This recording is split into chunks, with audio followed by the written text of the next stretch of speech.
live and making you yell about laundry, it's the Vocal Minority Podcast. It promised to make my whites whiter. I just wanted to save money on my cold washing. And did someone forget to put the lucky red hat in there to turn all the shirts red? And come on.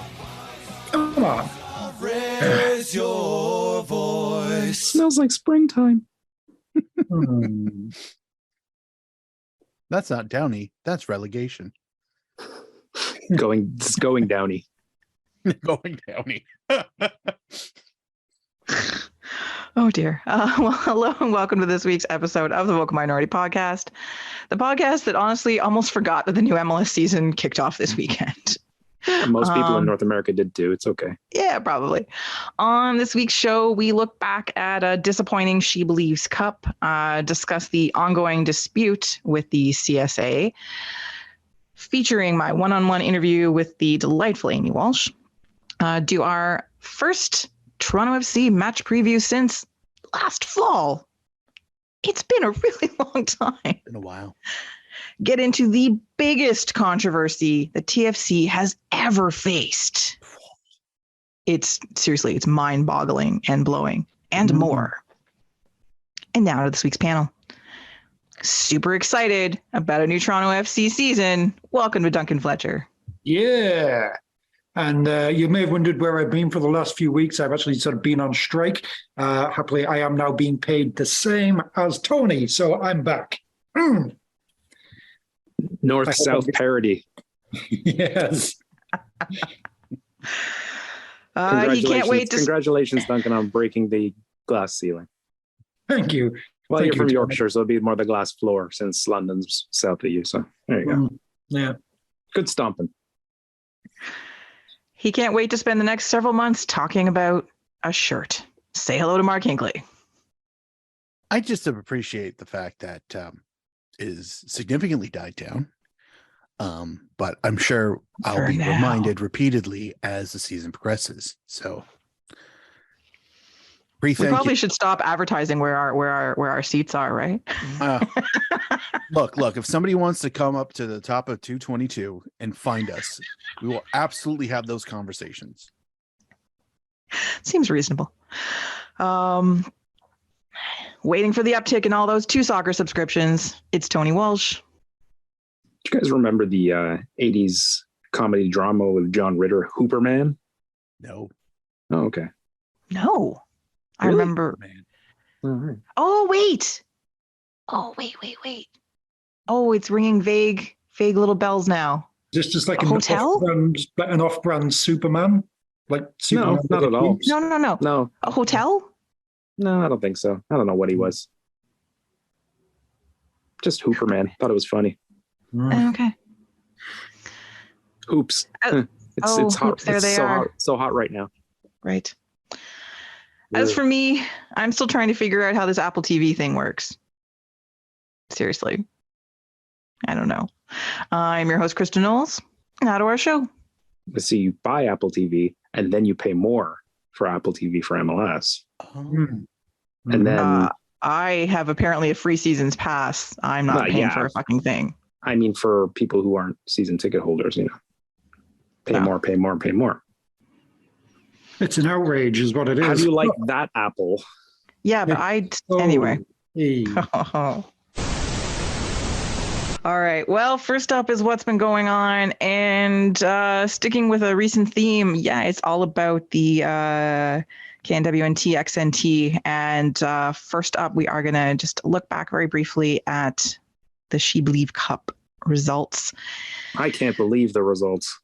Yeah, no, neither can I. And I watched most of the games. No, she doesn't. No, you can ask me. I'm still in disbelief. An uneven tournament for the XNT. Really, the only bright spot was that win over Brazil. The first match against the Americans, you could see how tired they were, and it sort of seemed like maybe against Brazil there was like, okay, some goals scored, a little more liveliness, and then I know not a lot of people saw the game against Japan just based on when it was, because it was in the afternoon on a weekday. But as someone who watched that very closely, because I was also tweeting about it for the Voyageurs. That was a tough one. That was quite honestly, one of the worst matches I've seen them play in a long time. Because sure, they struggle sometimes sometimes they struggle to score goals, like create attacking chances. But normally you at least have like some good movement through the midfield. You have like a really strong defensive unit, and they were just not on yesterday. And it was tough to watch. It was very tough to watch. So I don't think this was the warm up for the World Cup that Bev Priestman and her staff would have wanted. Obviously, off the pitch issues are, weighing on their minds and their focus, and a lot likely their sleep. Do you know what I mean? Like all that stuff. If you're worrying about your livelihood and sort of thing, that tends to plague on every part of your life. So yeah, I don't know that you can write off the team. You can't, because they're still a good team, but this was not a good tournament for them. Should have gone to the Arnold Clark. They really should have, because that roundabout was just energizing, right? You could just draw energy from it as the cars went around and around near the pitch. It was worst case scenario. You leave with a gently used Vauxhall. Well, who doesn't want that? Ooh, that's nice. The unfortunate thing, actually, in yesterday's match was that Sabrina D'Angelo, who was getting her first start in, I think, over a year, as she is, she's currently she's the number 2 behind Kaylin Sheridan, with Riley Foster being out with that terrible injury that she suffered in the car accident last year.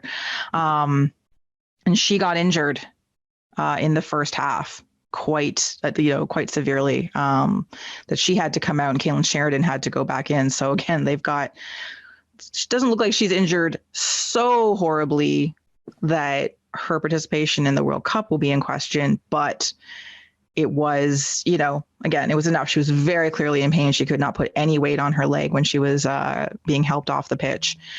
So that was a scary moment and a concern going forward. But hopefully not too serious, because it was great to have a chance to see her getting some minutes. As she needs to become familiar with the game day experience going forward into the summer. So but otherwise, that match, that's a match that you watch to learn what not to do and again, the defensive thing for any of our listeners that watch, anyone that saw the highlights, that'll be the thing that really sort of confuses you if you're a fan of the WNT XNT, is the uncharacteristic defensive miscues from Shalina Zadorsky, from Kadisha Buchanan, even from the keeper at least once. And it was just, what is happening here? You guys are so much better than this. I will say that when Adriana Leon was brought on, she injected a ton of energy and intent. She helped spearhead the closest things that Canada had to attacking threats in the second half. Sophie Schmidt also really lively, considering she was talking about quitting right before the tournament. So some of the subs were definitely like really working to change the vibe of the match. But it was a weird one. So anyway, and then again, the team are playing under protest. They had wanted to strike before this tournament, but legally could not. But that changes very soon. So let's shift gears back into the CSA dispute, which is, again, ongoing. And I think they're in a legal strike position tomorrow, the next day. It's soon. Obviously, they're not playing right now. The next time that they have a match is in April in France, but they have said that if things are not resolved, or at least not moving in a direction of resolution by the time the April window comes around, that they will not play, which, more power to them. as far as I'm concerned. Well, if they're picking anywhere to go on strike, France is a great choice. Well, really, they'll have lots of support there. So, it's a frustrating situation, right? And no one wants to go on strike. It's not something that people are like, you know what would be fun? We should strike. Yeah, let's put our livelihoods at risk and have tons of people angry at us. And oh yeah, it's super fun and be stressed out and tired and upset all the time. So good. I do enjoy the concept of, one of the things very much protesting about is that, there's not enough money being invested, not about payment, but invested in the program and setting up, camps for them to be able to play and that sort of thing. And so, all right, well, we got this game here, you can be playing against France. And then they're thinking of going on strike for that camp. That would be delightful in some fashion. It amuses me in a way. I can see why it maybe needed to be done, but it's just like, yeah, we need you to do this sort of thing, and then they're going to do it, and then they're going to potentially strike when it happens. That would just amuse me. There was always going to be a game of some sort during that window, though, Duncan. Like, you don't skip. Sure, you'd hope so, yes, but it's only just be the fact that it's only one game, and the fact that they were told that there's a lot of talk about the fact that there was supposed to be a game on Canadian soil. Now they're talking about having a game outside of an international window just so there can be a game at home before they go off to the World Cup, because they have bungled that so badly. Mm-hmm. But yeah, like talking like the support and the funding thing is. Yeah, sure. It's definitely games and better supported and funded camps, but also, support staff, coaching staff, ability to bring, a number of players, ability to have a better type of flight than what they've often gotten. So yeah, there's a lot of things that are not pay us money, but are support us the way you support the men's team. That's what a lot of this is about. So what has been nice to see has been the support from other teams, not just the Americans, who obviously recently going through their own equity dispute with the USSF. So, you had vocal support from some top American players, obviously at the tournament together, and the pregame moment where they all stood together at center circle. That was really nice. But to see other teams playing in other tournaments in other parts of the world, including one of the hosts for the Summer's World Cup, Australia, wearing purple wristbands in solidarity and in support with the XNT, that's been great, because this has been an issue for other federations as well. In certain countries, women's soccer is being really well supported and funded, but it's taken years, but you see it in attendance and you see it in promotion, and in other places, not so much. One of them actually, sorry, this is just not Canadian soccer related at all, but just an exciting thing that the Haitian women's team are going to the World Cup. It's awesome. Amazing. Did you see that goal? I've not seen that goal. But I've look up the highlights. Okay. All right. I'm in. Let's do this. Yeah. Look up the highlights of the match that Haiti played against Costa Rica and the winning goal. Oh my God, what is her name? She's young too. She's like 19 or 20. She's like their future star. She's so good. We've talked about the Haitian Football Federation for both sides and how underfunded they are and how they get, not just treated by their own country, but treated by CONCACAF and stuff too. So to see this is great. I'm super excited for Haiti to get to the World Cup. But yeah, like I hope that, like for me personally, you hope that the CSA will start to see sense, especially because, I don't know, Duncan, I thought I saw an article in the Star that is one of the inquiries in the House of Parliament. They're asking for, like, I think Nick Bontis and Cochrane to come give testimony. Did I see that? Did I imagine that? definitely something is potentially happening with it, like being pushed as far as like some kind of government inquiry and everything. I don't know the full details, but I think that would go hilariously badly for Nick Bontis and El Cochran if it happens.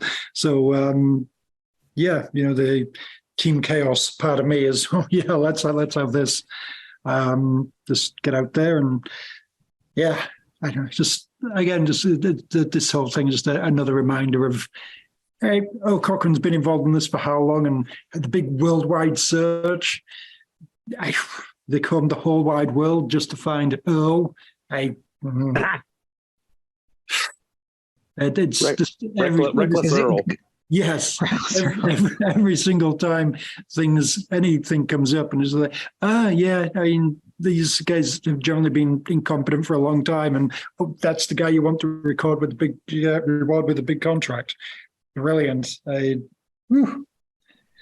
But yes, I would enjoy some kind of government inquiry where they have to get up there and answer questions. That would be I think my first, this would be great, would be, all right, let's get that contract with Canadian soccer business more out in the open and see exactly what's going on there. After that, yeah, sort of Cochran and Bontis in some kind of big public inquiry having to answer questions. That'd be delightful. Like I would, because they usually brought what's the House of Parliament channel? What's it called? CPAC. CPAC, thank you. I'm like, it's not C-SPAN. What's the Canadian one? So it's CPAC, right? And like the rapper. Yeah. But like I would be like, I would literally have a viewing party for that. Do you know what I mean? Like, let's get together with some. Let's convince a local bard to put that on the screen. We will come, we will drink, we will watch. We promise. At the very least, at the very least, this is going to be the best sort of Canadian soccer live tweeting kind of thing like since the World Cup. It's like, oh yes, let's go for this. It would be very entertaining, I think. Oh my God! Yeah, you know what? We have to start planning for that. I'm sure One Soccer will televise it. Oh yeah. They how great everybody is too. Like, oh, that was one of the best.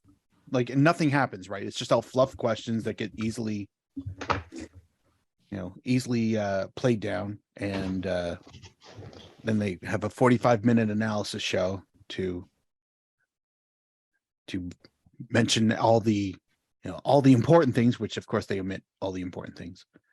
Oh yeah, by the way, tag us next time, you cowards. Seriously, right? Like, come on. One Soccer, come on. You got somebody to use the entire Photoshop, but you couldn't add us, huh? It's not as though people that work for you don't know us. Yeah, if you didn't want to fuck with the Two Soccer behemoth.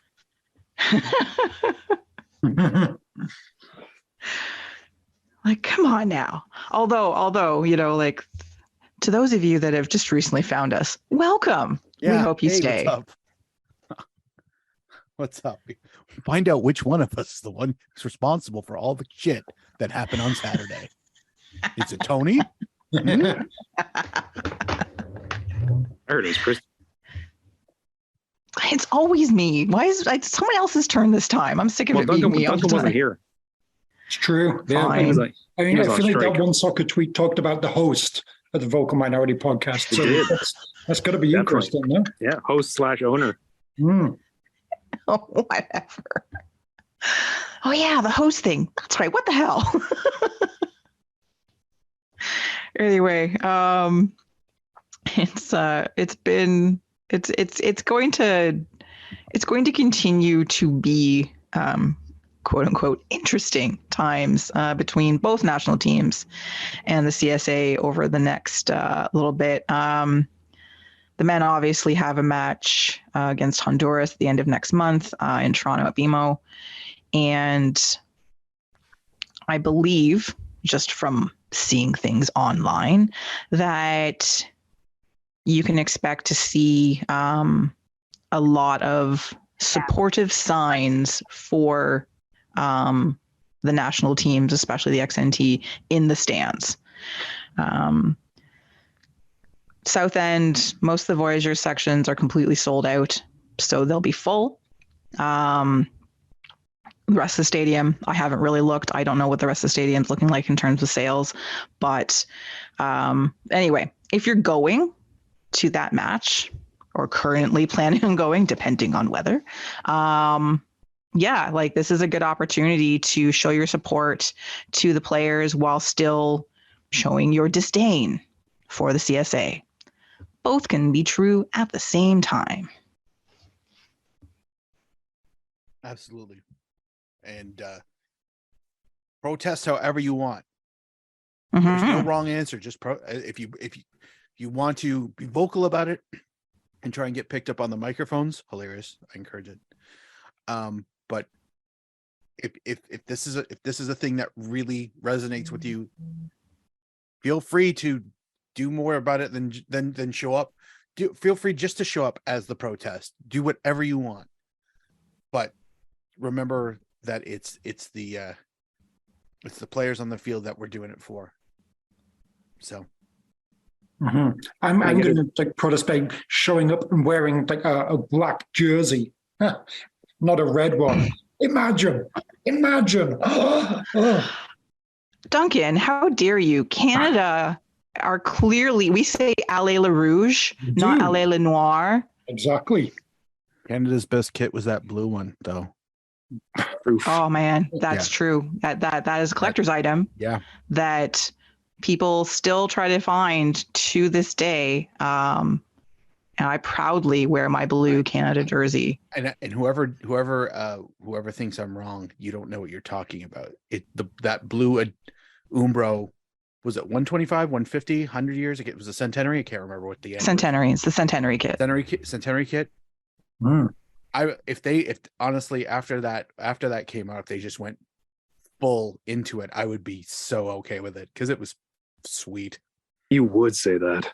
I would actually. You know what, Tony? It's funny you mentioned that. I kind of would be. Can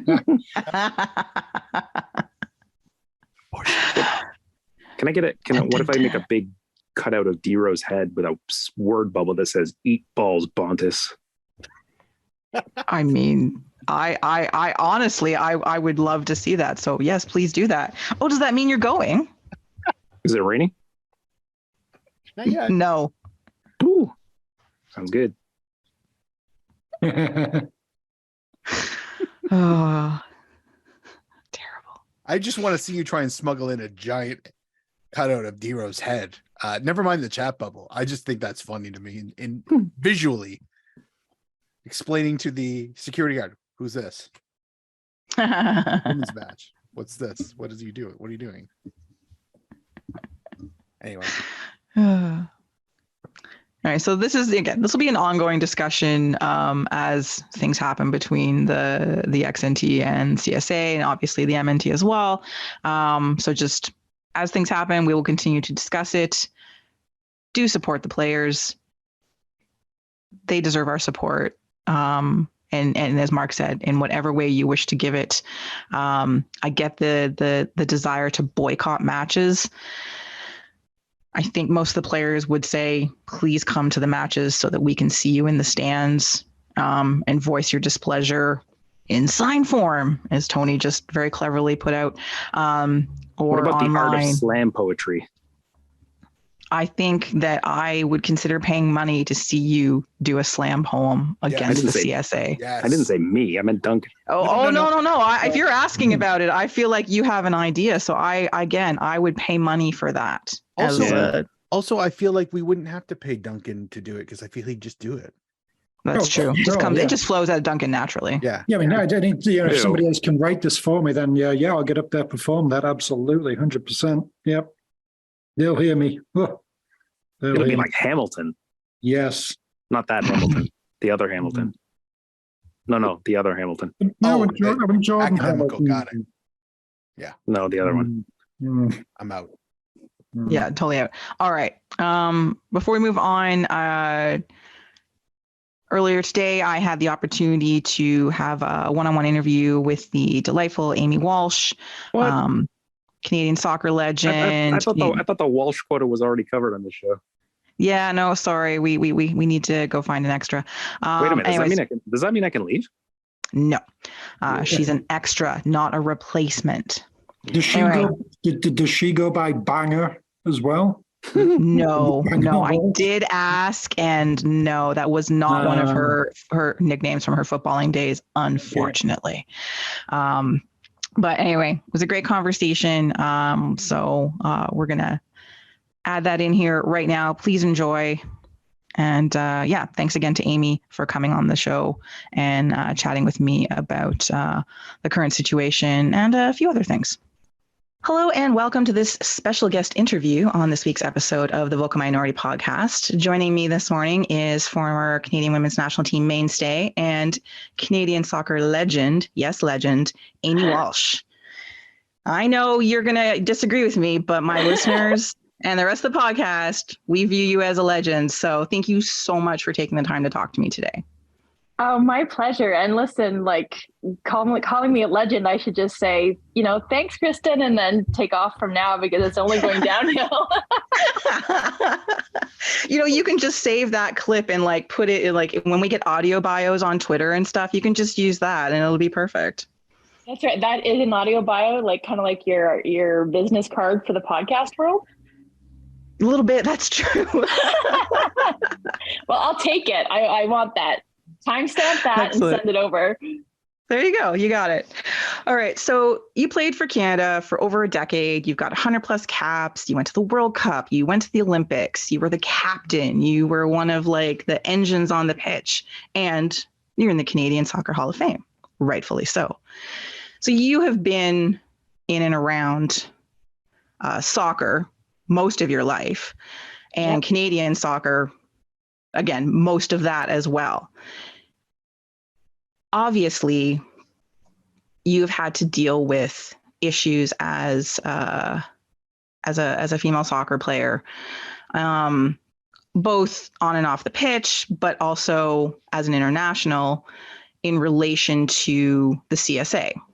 Mm-hmm. And one of the things, probably one of the main things we want to talk about today is the ongoing situation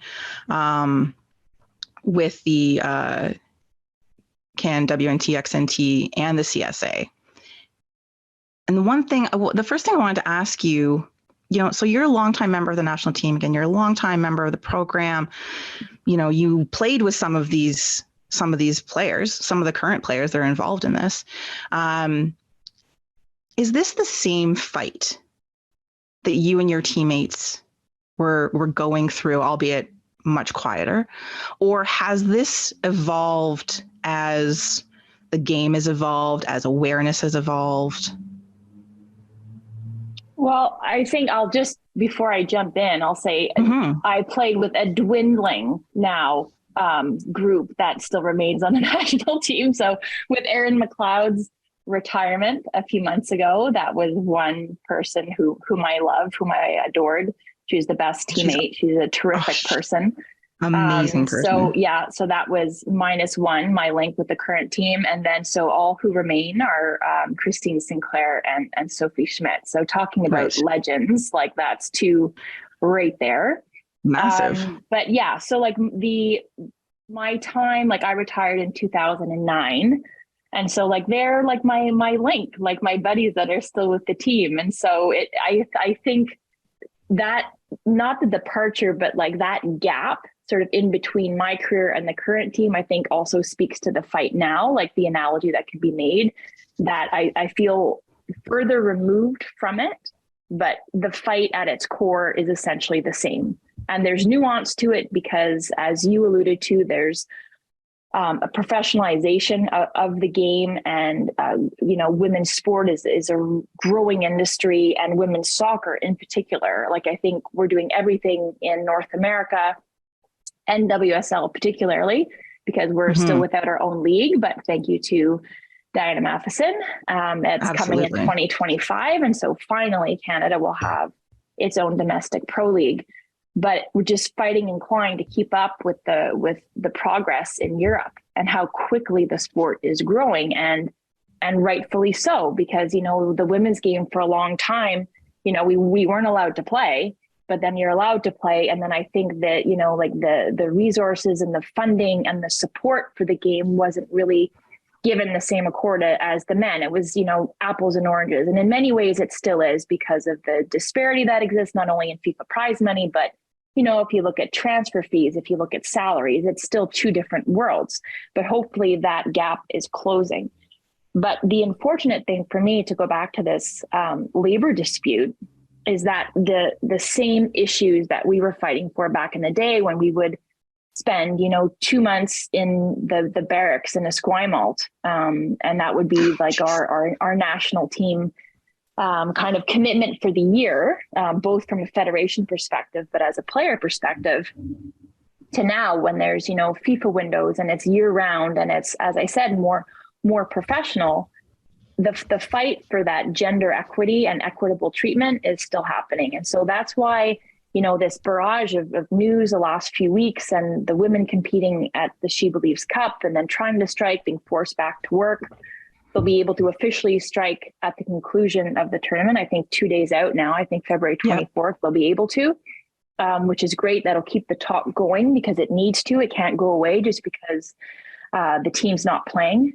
But as a former player and somebody who was involved with this fight, like learning as a young player when I was first in the program in 98, as we were, as I mentioned, prepping, 2 months in residency to eventually win CONCACAF and then play in my first World Cup in 1999, learning from the likes of, again, to use the word legends, but I'm not using it lightly here, like Jerry Donnelly and Silvana Bertini and Andrea Neal, like real pioneers oh my gosh, of the women's game in this country. I was fortunate enough to learn and from them, and to watch how they navigated these battles, how they stood up and said, this is not right, and demanded more.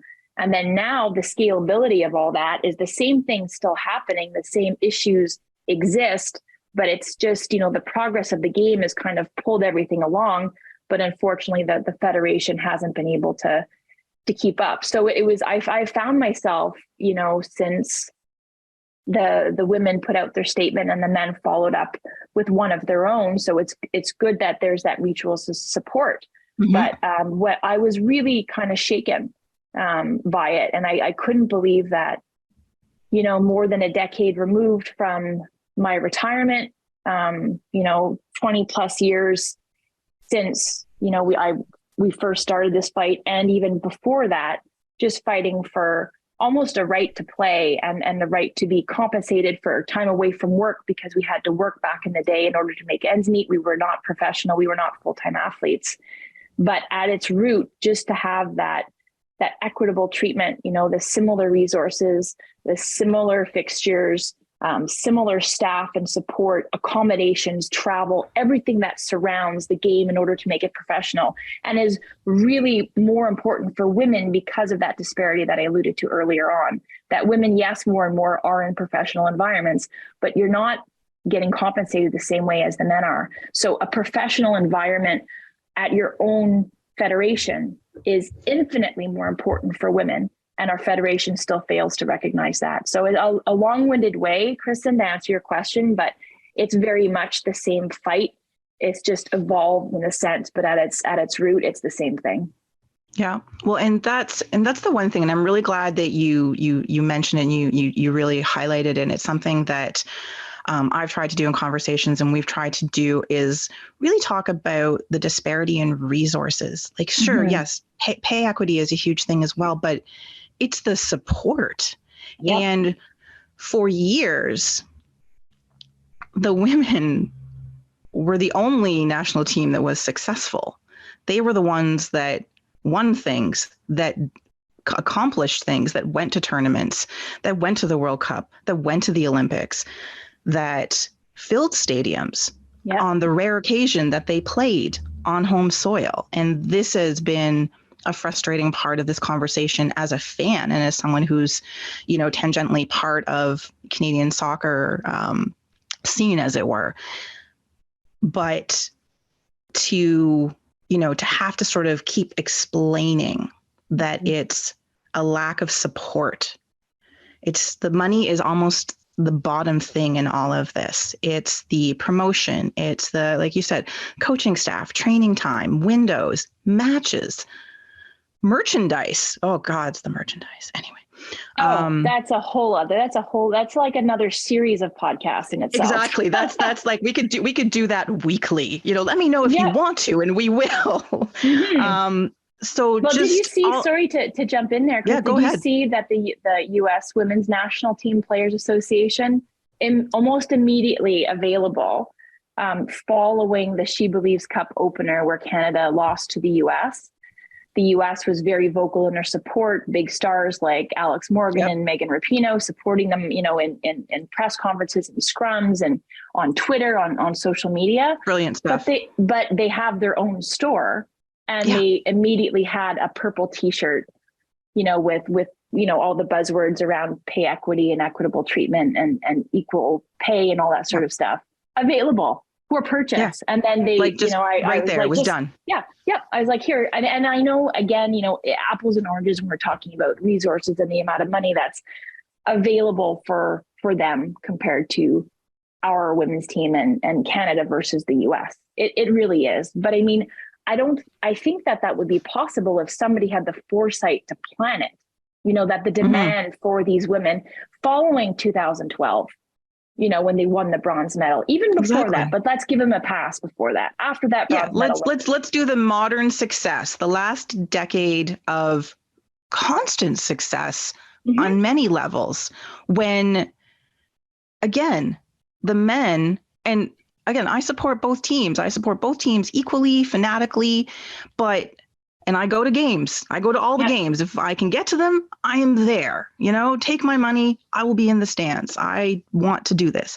Yeah. But the fact that so much resources, so much, the eyes, the everything is on the men's team, who up until the last 2 years were not good.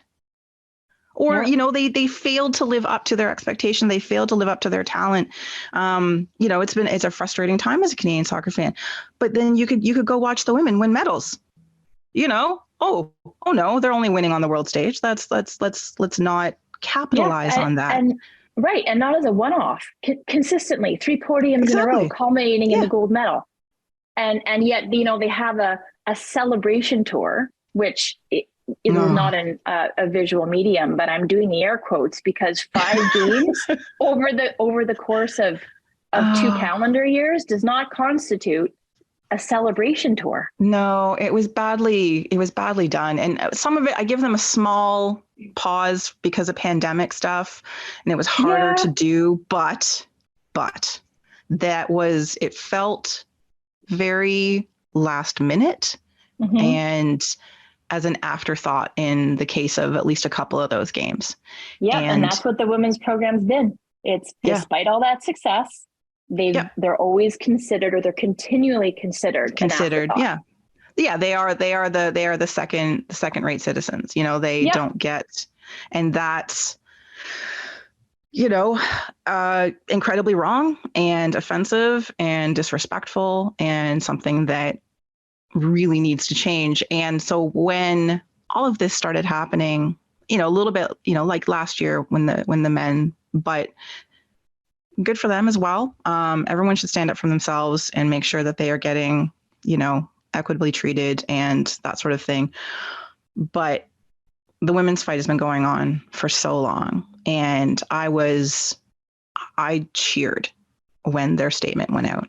I was just like, yes, absolutely. Whatever you guys need to do, I support you. We support you. And in one sense, we had, sorry to interrupt you. We spoke to Sophie on that other podcast.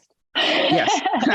It's okay. You can say the name. It's fine. 20 Prime. Yeah. With those guys last week. And she was great. She was really forthcoming. But something that she made a point of underlining was that it was the men's success that sort of didn't necessarily galvanize them, on this road to sort of taking a stand.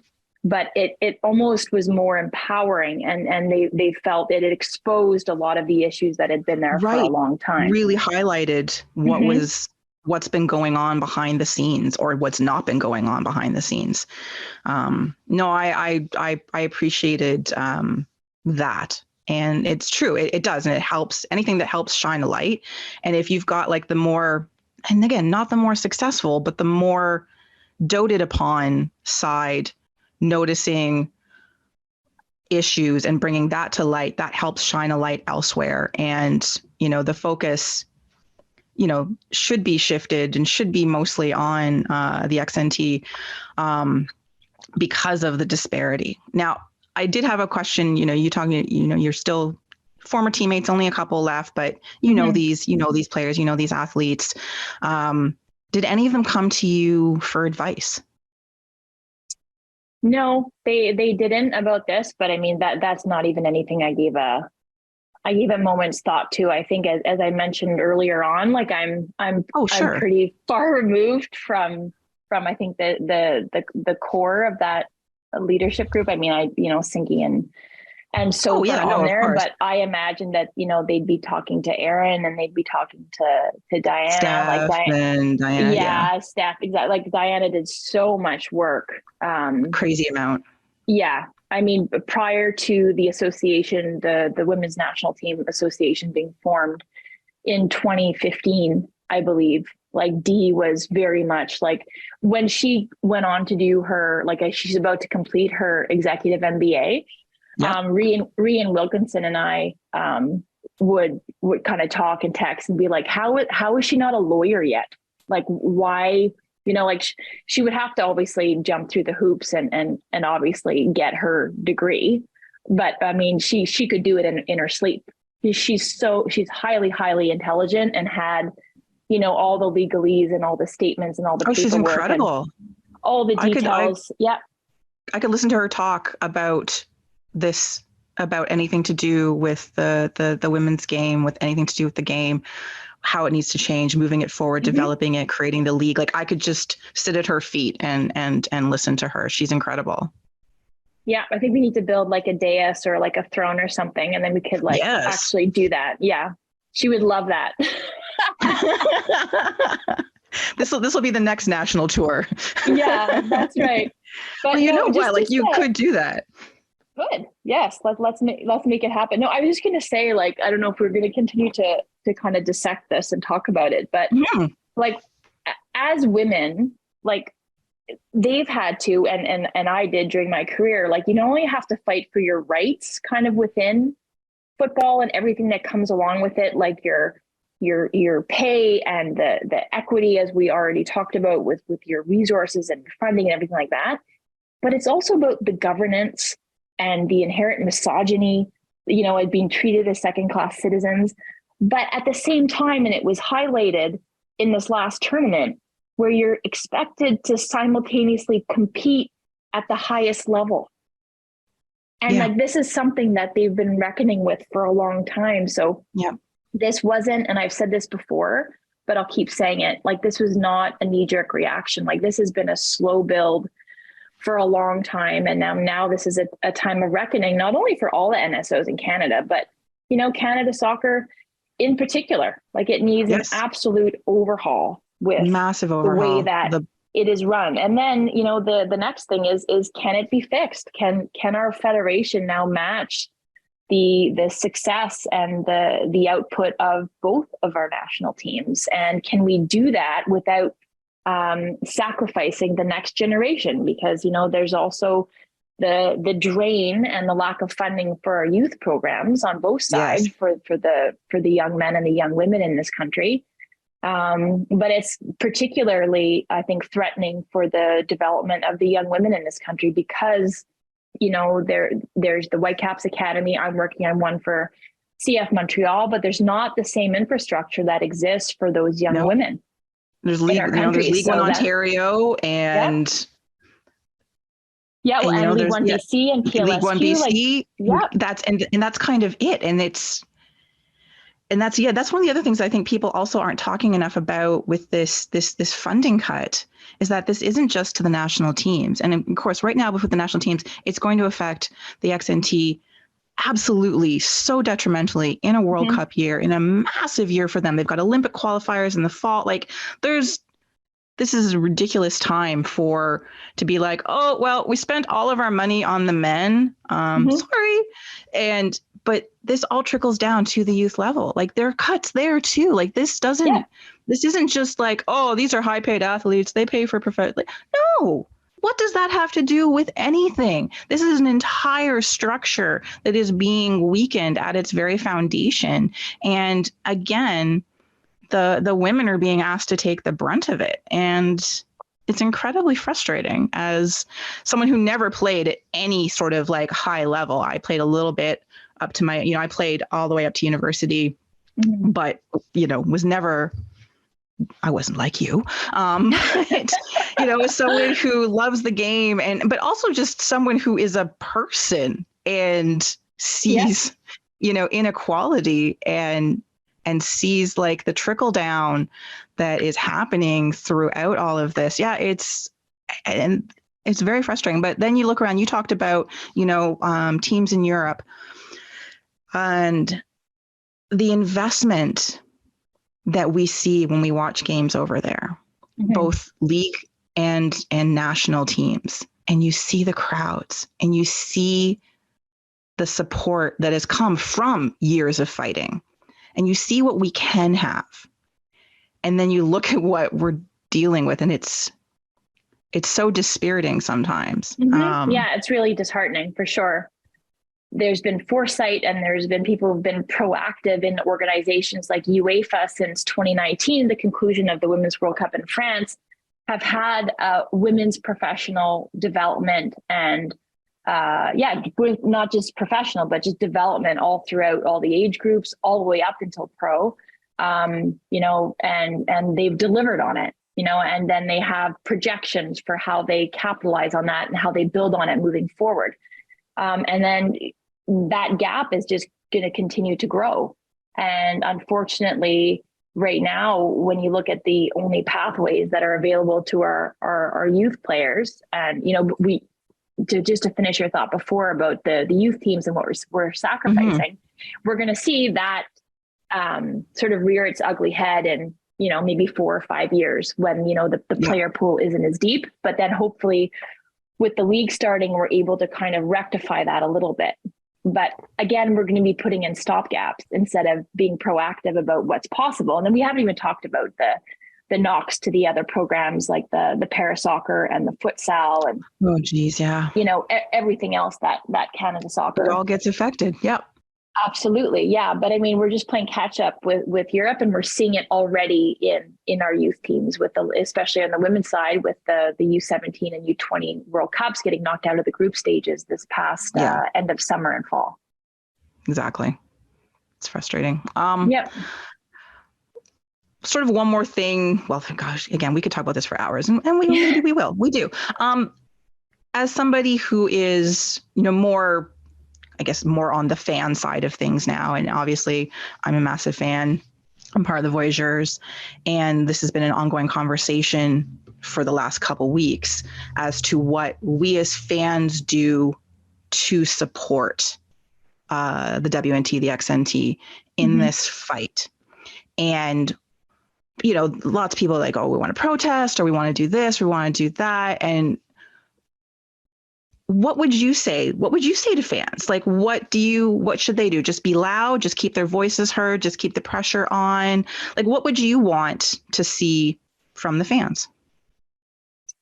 Well, I think as a fan, you're probably caught in a little bit of a quandary, right? Because you want to support the players on both sides, Yep. But you also want to condemn, I'm guessing, but if I was, if I'm putting myself in their position, you want to condemn what the association is doing. So I don't think the answer is to not show up. I think the answer is to show up and you be loud. So you think about the U.S. women's national team when they won the World Cup, and then the parade in New York City, and like the ticker tape, what was torn up was actually the lawsuits or like all the documents from when they sued the association or the federation for institutionalized gender discrimination. And that was what was raining down on all the players. And then, chants for equal pay. So I don't see why, hopefully, I don't see this being resolved anytime soon, but hopefully these women, I think the latest talk is if the game goes forward, there's a game April 11th, I believe, against France in France. Yep. They're in discussions about potentially that really critical home send-off game would happen in June outside a window, and then 2 more preparatory matches in Australia prior to the World Cup kicking off. So I would say, in addition to the men's game on, is it March 28th or March 23rd? Yes. March 28th in Toronto. Don't not show up. Show up, be loud, bring signs, support both programs. And I mean, yes, you could say, I don't want my money going to support them, but think about your presence and your money going to support the players. I think you have to reframe it and then bring your signs, be loud, condemn them or cheer the players on, do whatever you want. But I think you need to continue to show up. And then when the women hopefully have a home game, do the same. Because by leaving the stadium empty, I think the only thing you end up doing is punishing the players, not the federation. I agree. And I think we've been trying, in personal conversations, not necessarily like sort of talking about what the Thorns went through on the NWSL last season and asking, their fans to keep coming to the matches. We know you're upset with the owners, and rightfully you should be. There's a lot of terrible things happening, but we need your energy. We want your support. I will tell you that Voyager sections are basically sold out for that Nations League match. And we weren't sure which way that was going to go. But we've gotten lots of messages. People want to, bring signs. What can they bring? What can they say? And we're like, do whatever feels good to you kind of thing. We're here to support. We're here to support the players. So I think there's been a lot of really good conversation outside of, some stupid conversations. But I think that's exactly it. I think the majority of the fan base is like, we're really angry at the CSA, but we really love the players and we really want to show them that we care about them. So I think that's great. You show up and you show them your support, but you continue to have that discourse or that dialogue by being loud, but in the way that you want to, obviously in a respectful way, but being loud and bringing that message, continuing that thread, because that's another thing that's been missing from the women's game to sort of tie in all of the things that we've talked about today is that, I did a podcast on Rad Can with Evelyn Vienne over the course of the holidays. And she said that she gets fans who come up to her and say, when's the next Olympics? Like, good luck for the next Olympics. And she's like, I'm playing. She says, thank you. And she moves on. But she's, they don't know about my club. They don't know that I'm playing club in Sweden. They don't know that we're 5 months away from a Women's World Cup. They just see us winning medals at the Olympics. So they think that's the only thing that we do. So they're only relevant in some people's minds every 4 years. And so I think you need to have like those conversation worthy and important narratives around women's sport, around these really engaging personalities more consistently. And that's a way that fans can really contribute. So not only on this issue, but outside of it as well, just to keep these women and what they're doing on the daily in the news. And it keeps getting talked about. Definitely. No, I love that thought. All right. I have 2 very quick questions for you before you go. What's your top memory from your playing days? I'd have to say it's a tie between my first cap, which was in '98 against China in Ottawa with my sister Cindy, with my parents in the stands, and also the Olympics and just that entire experience. Obviously not losing to the US, which we did in the quarterfinals, but it was, just the whole atmosphere and getting to be a member of that Canadian delegation. That was something I'll never forget. Amazing. Last question. What was your go-to locker jam? Oh my goodness. It was probably whatever Melissa Tancredi had lined up. Was Tank in charge of the music? Yeah, Tank was in charge of the music and we would have our dance battles and I'm pretty easy. There were fights over like what songs get played, and I would try to sneak some, not necessarily classic rock, but maybe like alternative stuff and like the hip and things like that. And she'd be like, Walsh, get out of here. And then it would mostly be like hip hop and danceable stuff, which I was also more than fine with. So I don't know if I can name just one jam, but it was usually something that we were dancing to. I always did love the videos of you guys behind the scenes and the various dance offs and stuff. It's so much fun because even through all the years, anytime you get to see old photos, old vid, just the sense of love and community you guys all have for one another, like it always shines through, and it is one of the best things about supporting the WNT and the XNT is that it's awesome. So past and present, really palpable, I think so. Yeah, it always has been. Absolutely. Like for as long as I can remember. You didn't always notice it with the men's team, but with you guys, 100% could always feel it. Yeah, love that. All right. Well, thank you so much for taking time out of your very busy schedule to talk to me about this. It has been just illuminating and such a great conversation. And please feel free to come back anytime. We can have that merchandise pod if you want. Love it. Yes, we can continue that chat another time, but thank you so much for having me, Kristen. No, I really appreciate it. All right, everyone, please thank Miss Amy Walsh for joining us. It has been a pleasure. Legend. You can find her these days over on the Footy Prime podcast, but also she's delightful on Twitter. So go find her there. What's your handle on Twitter? Amy13 Walsh. There you go. And also congratulations on your new position at CF Montreal and developing the women's game there. Thank you so much. Maybe we can have another conversation around that, hopefully, as things move forward. Definitely. I would love that. Cool. All right. Thank you so much. Thank you. All right, moving on to what we're talking about. And really, what are we talking about except for the brand new Toronto FC kit? The drama. Shirtgate. Shirtgate. Like, what the shirt? It's just, as lovers of kits, and you know, we like a nice kit, and we talk about them, we critique them, we dislike or like all kinds of them from teams the world over. And that has certainly included TFC kits through the years. Plain red t-shirt. Maple Leaf Vomit. But this year's kit has been something special.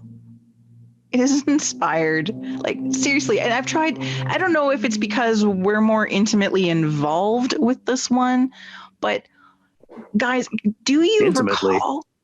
Stop it.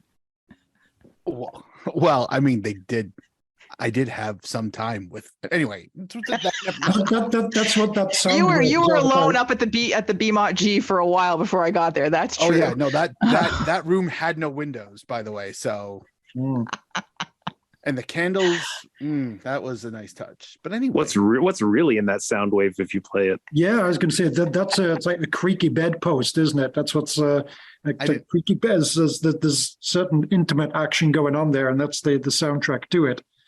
2-year cycle. There's no way I could have gotten that one. Yeah. Good try though.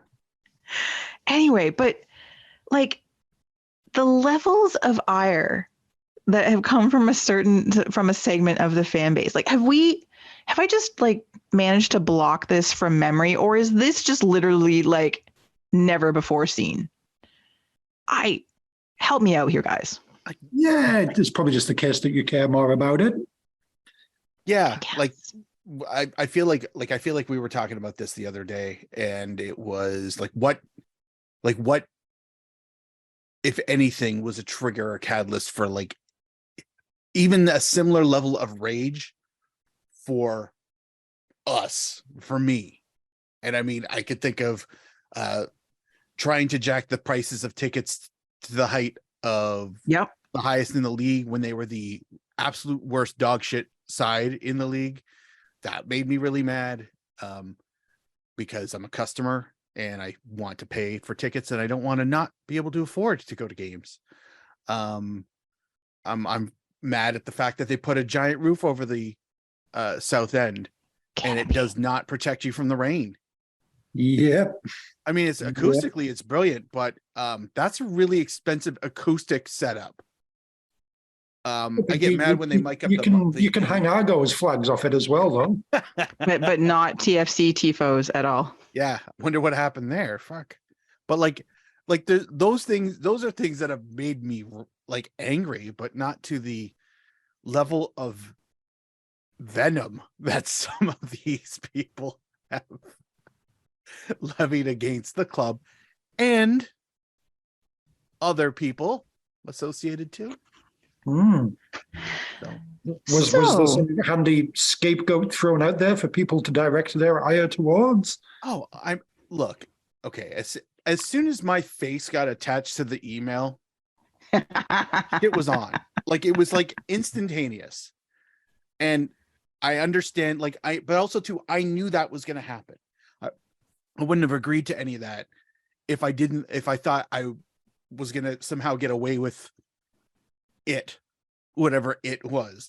I'm well aware of how the internet works and how people with thumbs and a data plan seem to think that their opinion matters, and is what it is. You can have a go, and I'm also clever enough to know how to deal with these humans, air quotes. Yeah, so and then the Neil Davidson article that was a good 30 seconds of fame, I suppose. I will say it is 100% accurate. Everything in there is accurate. From my level of participation, which I know a lot of people who somehow tweeted at me and messaged me and tagged me in Instagram could not read, apparently, or chose not to. But yeah, how do you guys, how do you want to do this? How do you want to do this? Should I just start? Well, Mark, I think that clearly we have questions about, fire. Obviously, what were you thinking by ruining the kit for all of us for the next 2 years? How dare you? This has been a very long, time invested, expensive con just to get one shirt fucked up for 2 years, guys. I just want to say it's not a good plan. It really isn't, and I don't recommend it because, I mean, just think of how many hours of this podcast we've done. We got to be into the 2000s just by the length of them alone. That's a lot of time just to get one kit messed up. Am I right? That's a lot of time. But the long game. I know it's strategically brilliant, effortlessly stupid. Honestly. Well, why don't you start off by explaining the difference between input and designing? Ooh, yeah, I was going to say, haven't you spent the last 2 years working day and night? Yeah, every single facet of this, including actually making the shirts yourself and overseeing. I know. Line, Mark. That's what I understand from some of the comments. Okay, so here's what I thought. I'm gonna go back to about the third meeting we had, which would have been back in January of 2021. For those of you who are keeping track, that is 2 years ago. This was insemination. This is a child now of 1 year old. Okay, this is a long time. In that third meeting, I showed up with 10 different designs. 10 different designs, because I did not know what this process was. And some of them were okay. Some of them were just a concept that I needed to flesh out further if this was going to go forward. And some of them were kind of sweet. And I showed them to the people at Toronto FC, and they were like, oh, this is like, they kind of dug some of them, which was great. But that's not how this works. And that's not what my involvement was. Me being a graphic designer and a jersey head weren't nearly as important as me being a day one seasons ticket holder who has participated in TFC culture for a long period of time, meaning like I'm paying attention. And they wanted. Are you sure, Mark? Have you ever heard No. any of the songs sung in the South End, like ever? I've literally invented one. The D-Row one. That was all me. That absolutely was me. I'm pretty sure Tony can vouch for it when I did it the first time. Proof. So I suppose. I know, but we also made the vuvuzela noise with our mouths. That was cool too. But that was particularly funny because during that World Cup, it was really quiet. I'm like, this needs something. And that just took off. We were particularly hilarious in the middle of 113. Honestly, we were fucking amazing. So after finding out that all these designs that I did were for naught, basically what the next step was is they told me how this goes. And effectively what it is we have to come up, and I say we as in the marketing department and myself, we have to come up with a series of ideas and present them on like a vision board and submit them to Adidas. And Adidas then takes that information and they create the designs, of which we get 3 different variants, usually of the same thing. And then we decide what we like and tweak and then send off. Okay. So you admit it was your doing. You sent the suggestions. So I did not send the suggestions. I have no contact whatsoever with Adidas, because if I did have a contact, I'd probably be updating my resume every other week, trying to see if I could sucker my way into Germany. That is not how any of this works. I have had no contact with anybody with Adidas, not once.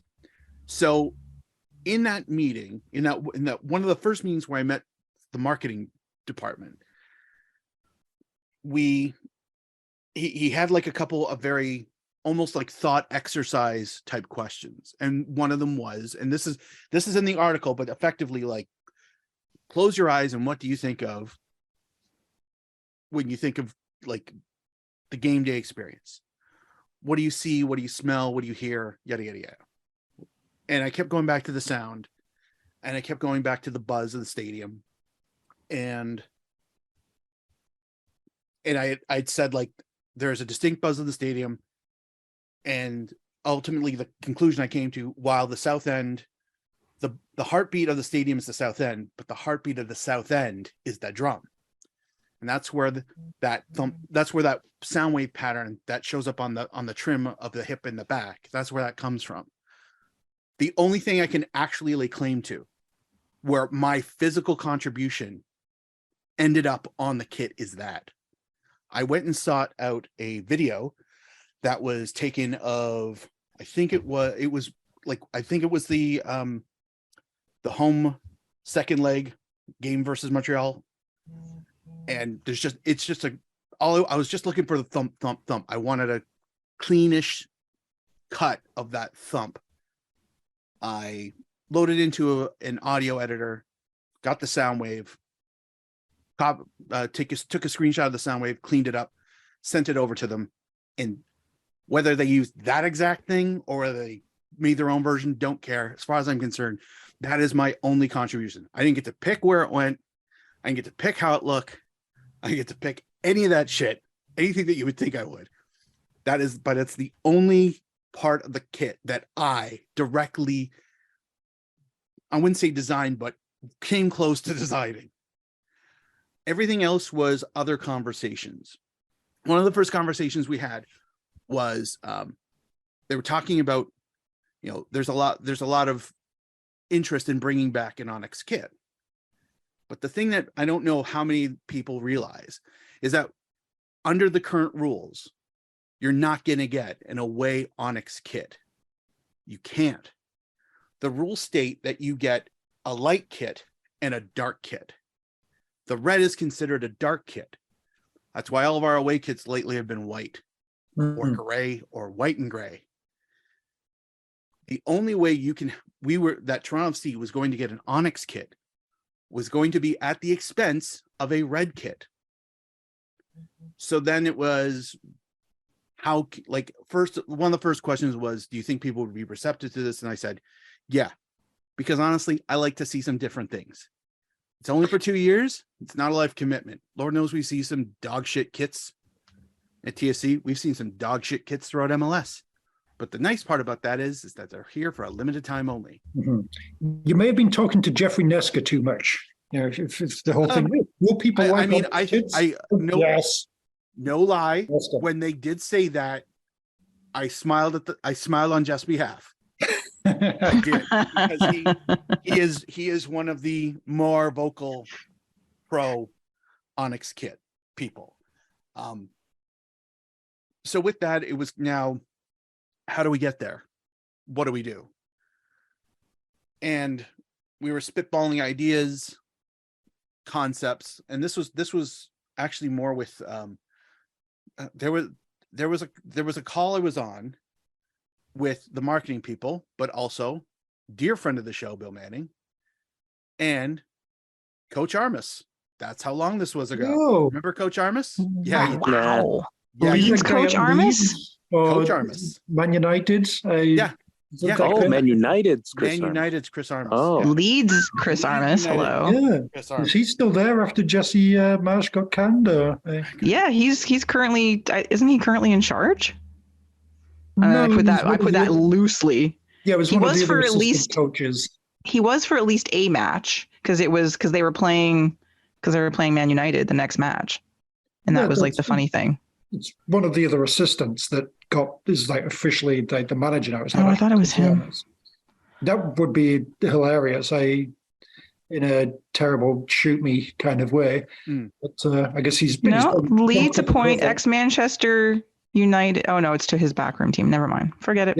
Yeah, but presumably he's going bumped up a position if the assistant coach is now proper coach. He's now presumably closer to that. We just need this guy to have a few bad results and get fired, and it'll be Chris Armas who's leading the charge. His coaching, his managerial trajectory is fascinating. So yes, it's impressive. It really is. We let Mark continue, people. Yes. How is this? What are his kid design ideas all about, Mark?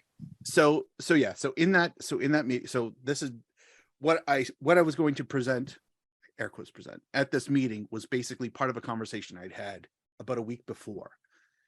And they really were looking for like the fan input. But when I say the fan, I mean me. And I was trying to, and this is like Mark Hinckley, the fan. The fan. That's a radio station, Kristen. Come on. So I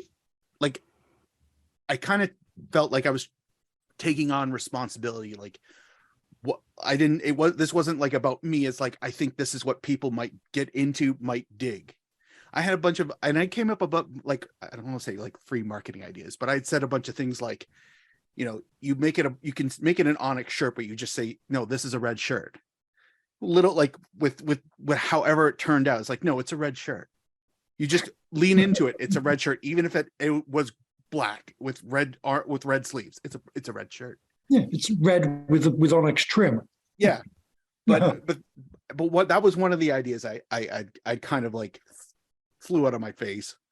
But another one was, it's like you could also approach it like it was armor, like Roman armor styles, and which was what I did not know is that apparently, and this was told to me afterwards, is that Bill is really into that part of history, and so the idea of Roman armor on TFC's kits kind of like raised his eyebrows and put a grin on his face. I'm like, oh, that was an accident. This really is all your fault, then, is what you're saying. Kind of, yeah.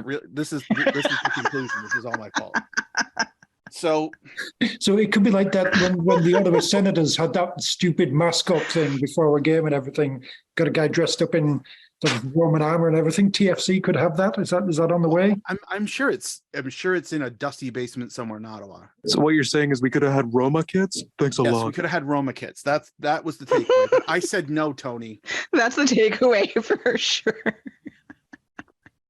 So after that, then there, like, that was kind of during the imagination thought exercise process, inspiration board. And shortly thereafter, we saw the mock-ups of what they'd come back with. This was by far and away the best idea. Some of them, I can't remember what they look like. I wasn't allowed to have a digital copy, which hurts. Because not because I want to like, I've had this secret for 2 years, everyone. I don't know if that's clear. I only told Duncan and Tony about a year ago, which just seems cruel, but I was mostly doing it because I didn't want to ruin this for everybody or myself. So I really kept it under wraps. I would just like to say I'm very proud of how well I kept that secret. Yeah. Also, Kristen knew almost the day after because, and just to kind of just to hop back in the story, I got. Oh yeah, to lay the blame on me. Go for it. No, it's not to lay the blame on you. It's I don't get this opportunity if Kristen doesn't bug Bill Manning to come on our podcast in 2017. That's a fact. He came on our show. I shot my shot. It's like, do you need a hand helping out with doing the kits? Ha ha ha. And then he reached out to Kristen saying, hey, would Mark be interested in being a part of this? So obviously I had to tell her what I was pitched as to how I'd contribute. So she knew. So if Kristen never got in touch with Bill Manning, what you're saying is we'd have a red kit right now? Yes. Okay, so it is Kristen's fault. It is completely my fault. Okay, so everyone who's really pissed off at Mark right now, I guess direct your anger at me. Oh God. No. So anyway, that was that meeting was probably about 18 months ago. And then when they firmed it up, they kind of had me in a meeting and just showed me this is the final kit with basically what you see, that shirt, red shorts, black socks. And then I didn't hear anything for almost a year because they're already designing next year's away kit. Like that's the cycle we're on. Are you in on that one as well, Mark, or can you tell us yet? No.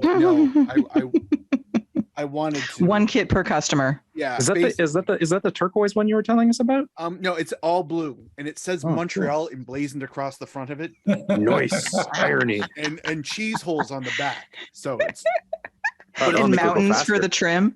Yeah. So like also just as again how long this was going on in one of those meetings, somehow like the day before, the current away kit had just shown up in the office like a prototype, and my contact basically unfurled it in a Zoom meeting, and that was a year. Like that was going to come out in the next year. Like I knew what the current away kit looked like a year before it came out, and you still didn't. To this day, you haven't told me and Duncan that. Yeah, you're gonna love it when it came out last year. Yeah. So like I'm only just putting into like the scope of how little I actually did, how little I contributed, and how long this takes. Because again, it's a 2-year cycle. So, like I said, they're already planning the next away kit. I asked questions. He just said it's a lighter one. I'm like, no shit. Like, thank you. Which is about the smart answer you could possibly give, because that would also be factually accurate. So, so then all that happened, and then I didn't hear anything up until about a month ago. And that's when Chris and I went up to the training ground for it was so cool. Yeah. And we got to see all the behind the scenes stuff. That's where I got my fancy ass photo with Jonathan Osorio, who shook my hand and said it looks awesome and all the players love it. So scandal. Why would somebody who went to the World Cup lie to my face? That's really the logic. Exactly. You know, actually me and Osorio have a lot in common. We've both been to a World Cup, so everyone else can just suck it. Anyway, that's for the trolls. So that whole thing, like we did the photos, and then the staging where you see the players come walking down and clutching the shirt and making hand gestures and beating their chest, like they had me do one of those. Like I literally was like, I was standing there, and then Bernadette did one, and then Daddy Bradley Bob did one. Yep. And then it's like, okay, DeAndre Mark, your Care. turn. What? What the fuck am I doing up there? Why am I up there? What do you need? Like every player. I have so many pictures. The coach and this guy. Whatever. Sure, I went and did it, and I hammed it up as best as I could. So when does this get released? When I've seen it used. There was a. It was like a 13. It literally is a 13-second clip. So if somehow you go through the socials and you see from TSC a 13-second clip, I show up at the 10-second mark and I'm done by the 11-second mark, and it's just a. Okay, yeah. So I think I've seen that you're holding the kit up. Yes. Okay, yeah, I was thinking that you were wearing the kit. And they were doing all the silly poses and badge thumping and kissing that they get the players to do, but no. So behind the scenes, there was literally one kit available that wasn't being worn by players, and it was in my hands and possession for most of the fucking afternoon. And I had people come, you still have the kit, right? You still, like, it was literally the other kit. You still have the kit, right? You have it? Do you have it? Is it with you? And it'd be like in my hand over my shoulder. Yeah, I got it right here. I had at least 3 people apologize. Sorry, we don't have a kit for you yet, because they literally only had this extra one. The supply chain hadn't arrived at that point. So I'm apparently due a kit, which I cannot wait to get my hands on. But so after I did that, then they had me I did an interview. Like I'm sitting down in a lounge chair type thing, and people are asking me questions about this whole story, and I don't know how that's going to be used. And I'm not going to lie, little nervous that that's going to be a halftime somewhere, and I'm either wearing a mask or in the washroom, just because it, like, nobody, you never want to see yourself on the TV. Let's be honest, Kristen, I know you probably felt that a little bit every time they aired the documentary. Every time. Yeah. So nonetheless, so we went up for media day, and at that point, Kristen actually got to see the kit, which we were sworn multiple times to secrecy. Yep. By various staff members. Yep. Like this was like a whole fucking production. Bill said he'd come back on the show. Yep. Right, and he promised not to spill any more beer. And he promised not to spill any more beer. I can't believe you remembered that. I know, it was very funny. Because I know you guys remembered it, but I can't believe he did. God, what will befall this club if he comes on our show a second time? Yeah. In a few years' time. Name change. We asked Duncan to join us to help change the name. Yeah. Hey, he came on the show and the club went to glory. So clearly Bill needs to come on the show every year. Yeah, because then eventually we ended up with a gray jersey. Come on, Kristen. That's right. That's right. You know what? And it's the end of football as we know it. You're right. I'm so sorry. I appreciate that you stay focused, Duncan. That's the one thing I can set my watch to is Duncan is laser. I do what focused. I can. Yeah. As far as we're concerned, that MLS Cup has been erased. Yes. Yeah, pretty much. Yeah. Yeah, we're the Grays now. We have no history before this year. We're the Grays. Yeah, no, we didn't. We're under new management, apparently. And to know you had the slightest, most minuscule amount of input in that just tears me up. We're the Onyx. We're like an Irish basketball team, the Onyx. Yeah. No history. I got 2 questions for you, Mark, based on that process. Yeah, man. The vision board. Did it say live, love, laugh on it? No. Actually, I don't even think I saw the vision. Not even on the inside of the collar. No. Okay, my second question, and this is, I know you don't know the answer, but I like to think that nobody checked on the sound wave, and if that is the case, I'm a bit disappointed with all the catchphrases we have on the show. You didn't sneak that in instead. I know. I mean, That's get like used if to it would have been someone's awesome. if someone scanned it, it was like sometimes in a man's life. It's actually, Tony, it's just you going caca, caca. Yeah, That's what I was just about to say. that would be amazing. And on the inside of the collar, it just says blankety blank, which is Yeah. it's an homage to us as a podcast. You know, one As it soccer, should you know be. how the whole podcast did this? Fucking Yeah. dumb. Yeah. No, I said so- the host. Let's get Yeah. it straight. It's the host. Oh, The yeah, hosts yeah. were- Yeah. Jesus. seriously at me. What else? Yeah, I think that is pretty much like the crux of this. I mean, I will say, to those of you who've reached out and just said nice things, bless you. Like at least you understood what exactly, like the some of you who actually had the kindness to say, I don't particularly care for the kit, but man, that must have been an awesome experience. Yeah, it was. It was an awesome experience. I fucking can't believe I'm a part of this shit. I really can't. But that's the interaction you should have. It's like, I don't care for the output, but man, that was like, how happy am I for you that you got a chance to do that? Thanks. Thank you. You can say that. You know, you guys can say that. A lot of people who did reach out were just super like congratulatory and happy for me. Some people were like, this is amazing. This is fire. Friend of the show, Tej, has already threatened that his whole family will wear them. And I love you, bro. Thank you for that. I didn't threaten it. Just like, yeah, we're all gonna have them. It's like, yes. But like, I think he would have liked them anyway, whether I was associated to him or not. But And presumably Jeffrey Neska is going to be wallpapering his entire house.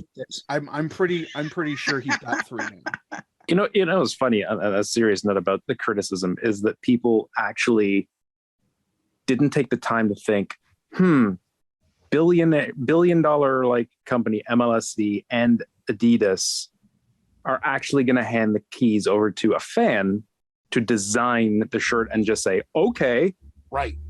Yeah, this is not Homer and a car, okay? Right. This is not what this situation is, but that's what they think Market it made a is. Homer car kit.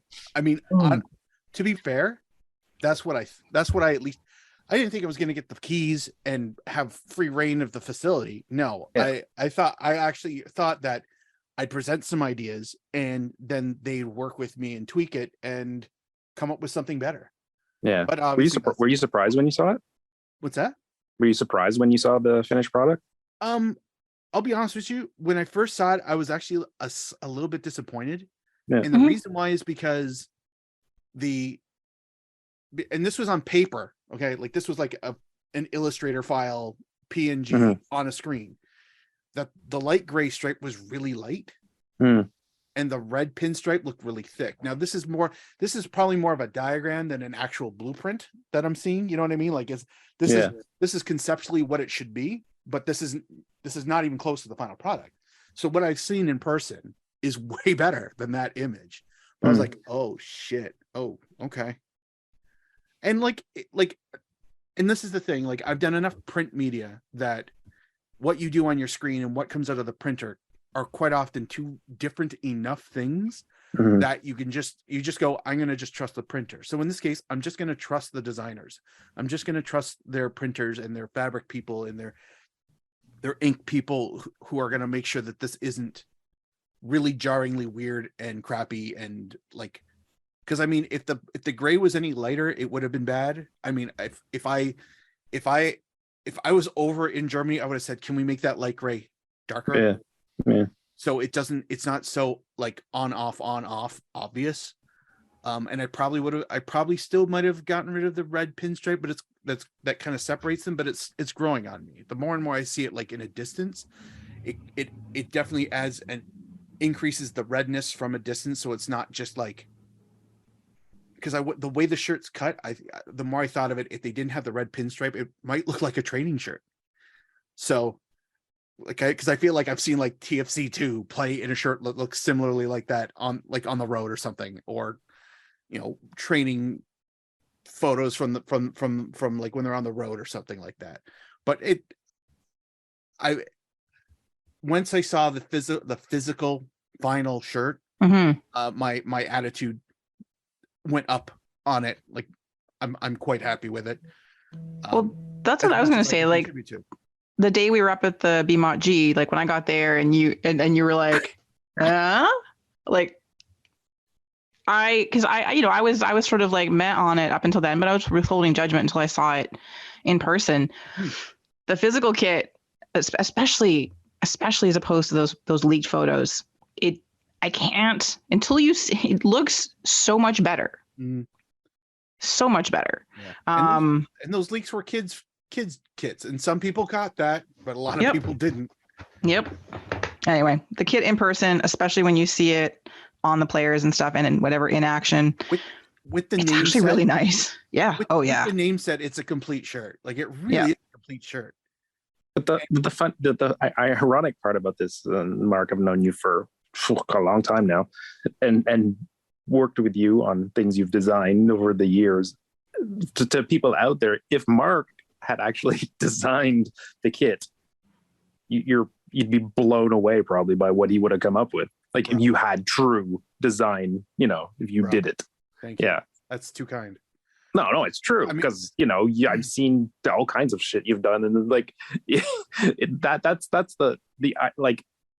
I think that's what made me the most mad. But you can't yell at a wall when people were getting up in your business about being a graphic designer. It's like, yeah, you should see what he'd actually do. Yeah, thanks. Yeah, I mean, and the funny part about the whole I did 10 designs.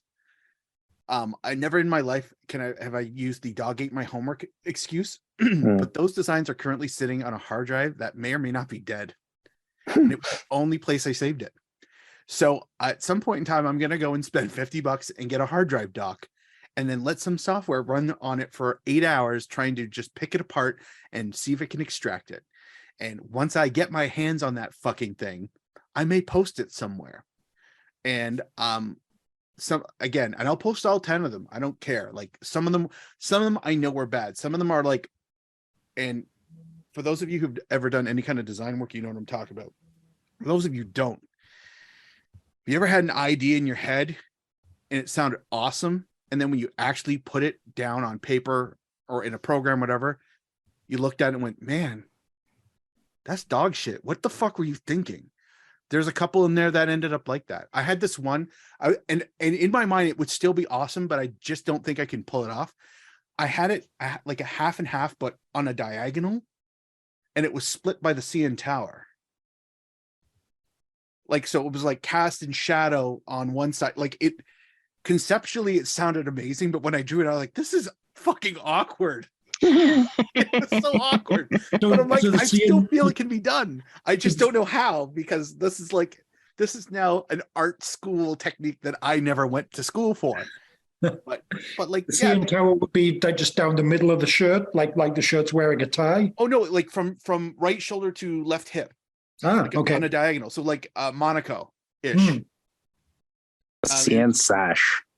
CN Sash. Oh, that's CN Sash, yeah. That's a good name. But anyway, and I'll be honest with you, one of those ideas was, at least one of them was definitely Onyx. There might have been 2 or 3, but there were a couple bangers in there, like legit. My wife saw them and she's like, you should just like go back to that firm in China that made those Russian Soviet reimagination kits and I love those run of kits. those. I'm like, and just set yourself up outside exhibition stadium selling them off.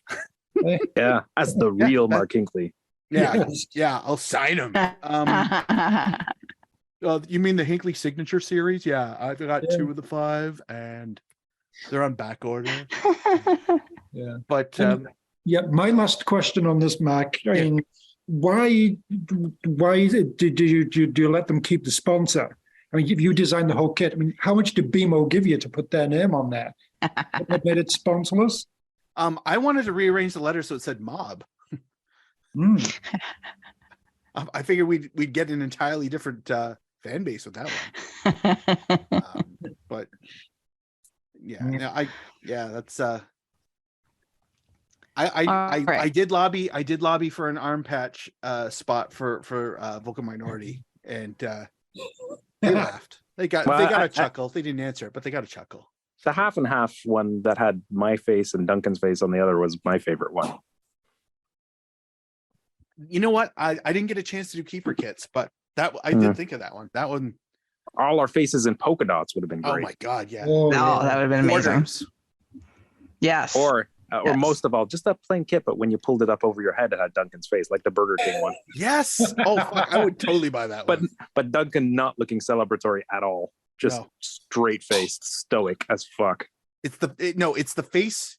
It's the face that he would be making when he does that noise. Yeah. I can't do it. I want that because that's a great noise, Duncan. I need you to know that is not making fun of you. That is me appreciating the shit out of the sound. Yeah. And that could have been the sound wave. Yeah, that should have been the sound wave. I was just gonna say that should have been the sound wave. Yeah, or the yeah, that one. Yes. That could have been the jock. That could have been on the jock tag. Yes, the jock tag. And that would be actually musical thing. You had to kind of like push it, and it makes the sound, not just the actual sound. That'd be awesome. Yeah. So when guys get tackled awkwardly, the stadium is filled with little magic. Yeah. So before we move on from this, sorry, Duncan. No, sorry, go ahead. I was just going to say that was a very, in all seriousness, that was a very enlightening truth about the whole process. And yeah, you should be proud of taking part in the process. It was good, but I mean, again, amazing that anyone thought they handed you the keys and said, "Okay, we'll check in with you in 2 years." Man, I like. Don't get me wrong. I often over the last years I've thought that wouldn't have been awesome if, which is particularly hilarious because, two. Like in the new crop of kits, there were 2 artists or design firms that like were promoted as designing the kit. The one out in Colorado, the Colorado away kit in the Red Bull away kit, which we'll talk about next week. Like maybe that was a trend. It's like, oh yeah, if you want to get some third party to design the kit, we'll work with them. But they didn't let me have it, and I'm not mad at that. I just didn't know we didn't know what the other teams had, or what their processes were. But I know it. I'll always be like, man, if I could only get if there was a chance to get one full clean swing at this. But anyway, I'm either way. This has still been it's been so fucking cool. It's been so amazing, and regardless of whether you audience listening, whether you loved it or hate it, I'm sorry, but you can't take it away from me. This is the equivalent of going, if you were a Disney fan, going to Disney World where they make the films, not the amusement park. So it was just it was amazing, and I'm genuinely fucking humbled that they would think of. I'm humbled that Bill would remember me enough to want to ask, and I'm flattered that TFC let me be a part of this. You're very likable. I try. Just more people are finding out now. I guess you're not history's greatest monster after all. No, it's true. Use your Binko 10 at checkout to get a discount. That's been one of my favorite that was great troll responses, honestly. Yeah. There was one guy who kept doing that, kept naming different players. I was literally going to try and remember how to spell Hiskanovich. Put in Hiskanovich 22, but I was going to put the accent, so good luck with that. Fuck. All right, well, speaking of that, so with all of this, and Mark, thank you so much for explaining the process and everything that's been going on with it, which was very, very cool. And it was cool to learn as you were doing it. And I was so glad I got to see you in your have your moment and stuff up during media day and stuff. That was very cool to watch. And I have so many pictures, you guys. You have no idea how many pictures I have of Mark doing his thing. It's great. And then of course we got to meet Just Tomorrow. Yay. that was awesome. But As long as there's none with anybody getting intimate with the kid. no, I wasn't there for that. I'm assuming. But so there's two things. One, the greatest amount of ire for this kit, and we're gonna read some comments from the internet. And I know they tell you not to read the comments. Yeah, never read the comments. But They it's also say just don't feed the trolls, and hilarious. And I don't. Mark went to Trolls R Us Costco and bought the mega shit. pack. Yeah, no, I've got the there's a shortage of troll food now because I just because Mark has it all. Pandemic, right? Blockchain. But the main thing that everyone seems to be very, very, very angry about, oh my God, next level angry, and Mark mentioned this earlier, is the fact that the kit is not primarily red. Holy shit, you would think that everybody is being held at gunpoint and forced to say, come on, you grays, or something, because that's been their clever refrain. It's not like they redesigned the entire club and changed everything for the end of time. Anyway, they are so angry. The mental gymnastics with some of that. It's we're not the grays, we're the red team. It's well, I don't recall anybody leaving in protest when they wore their away kits at home. Did that happen? Did I miss that one? Was I not there for that one? And that's not even last year. It's every year. There's I'm the weird one of the camp that thinks you should never wear your away kits at home unless for some fucking reason someone forgot to pack the right bag.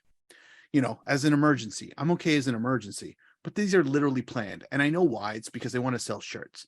But again, when the Reds go marching in and they're wearing white and gray halves, I didn't see it during those games, guys. Are you not true fans? Air quotes. Come on, fuck off.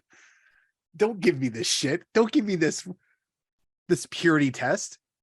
Last year, you only have to look at photos from last year to know that they don't exist. Mm-hmm. And I've seen some real doozy arguments, if you want. Talk about tradition and history and tradition and history. It's are you guys aware that the entire Bundesliga fucking changes their mind every other year as to what they want their colors to be? 1860 Munich, and I only know this because it's a team I follow and enjoy laughing at their misery sometimes, have literally had a navy kit, a white kit, and a sky blue kit as their home color in recent years. You can't say, but Liverpool, blah, blah, blah. It's right, you named one, but I can name one as well. Bayern Munich changes it a lot. I'm pretty sure Dortmund changes it a lot. They've had different shades of yellow, for fuck's sakes. Those of you will know the Chapuisat years of Borussia Dortmund, where they were highlighter yellow as their color. That's when they were in the Champions League and nearly winning things, but they nearly imploded because they spent themselves into the ground. But you can't just cherry pick what you want. If I can't cherry pick what I want, these designs are you could be fluid with this shit. You should have fun with this shit. Yeah, it's gonna piss off people, but you know what? It's not permanent until 2026 when Toronto changes their colors to blue and pink. I know this. That's a lot. So I just had a couple. I think Duncan has some stuff up on his phone, but I've been looking under the Instagram post. Oh boy, there's some absolute doozies. They're oh my! Wow. There are some very, very, very angry people. One of my favorites, though. One of my favorites. Is this one, and Mark decided that he had just bought the troll food and he needed to have a chat with this individual. Mark Hinckley is a Hamilton Forge supporter and did this to mess with Toronto fans. He should have his season tickets revoked, day one or not. Oh my God! What? and the best and Mark's response, well, the first one, because it goes on for some time, and I'm just going to get both an expensive and a decades-long con. Genius, really. Glad you love the kit. And it just goes from there. It's delightful. It might be my favorite. Several iterations of, come on, you grays. It's a gray home kit, whatever. A lot of, well, it'd be a nice third kit. Where's the real jersey? A lot of those. Whoever signed off on this needs to be fired. Yeah, because that heads roll on this one. Crazy that this club will be going without a red kit. Literally mind blowing. Can you believe it? Literally mind blowing. Literally.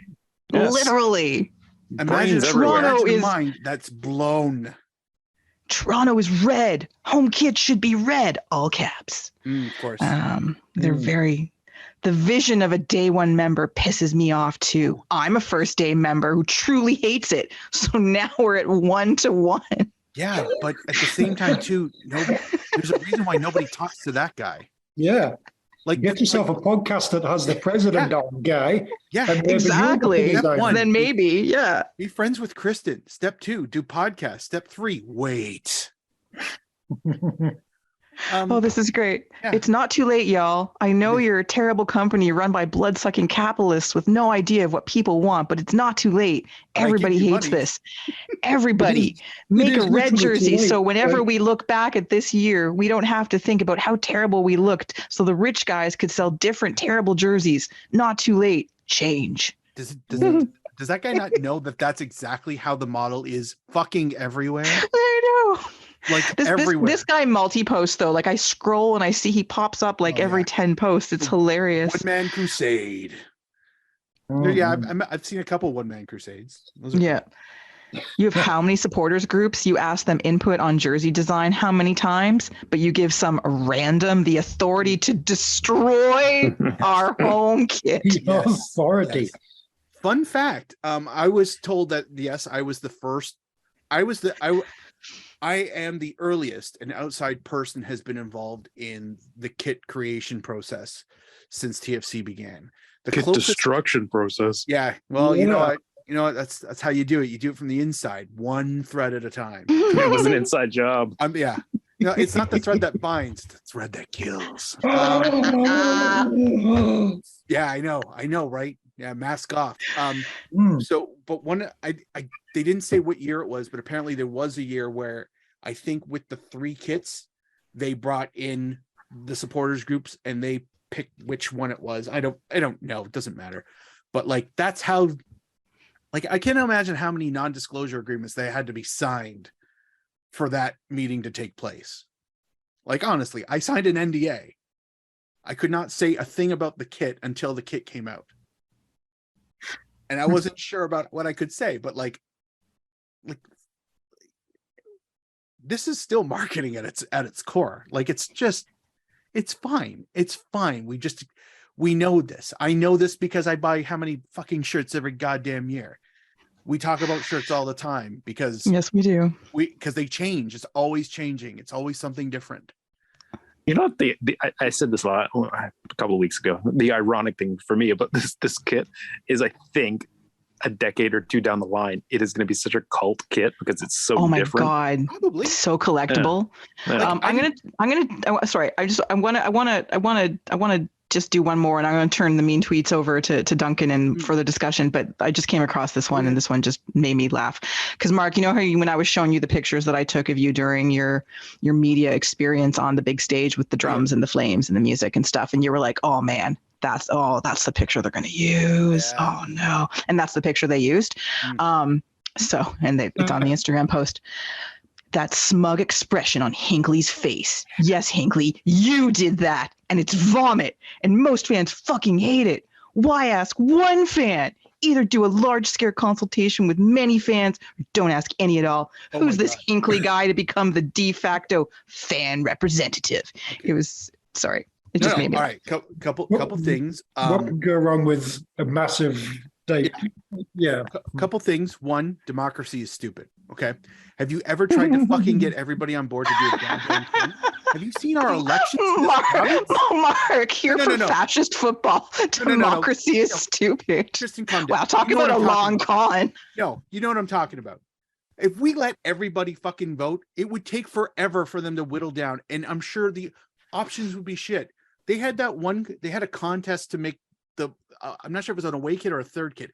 It ended up being a white one with red sleeves and the white collar, and people could submit designs, but it really was like, it kind of felt like, guess what the fucking kit was going to look like, because it didn't look original at all. That was a contest where people submitted ideas, and seriously, that was the best fucking idea that came out. Please.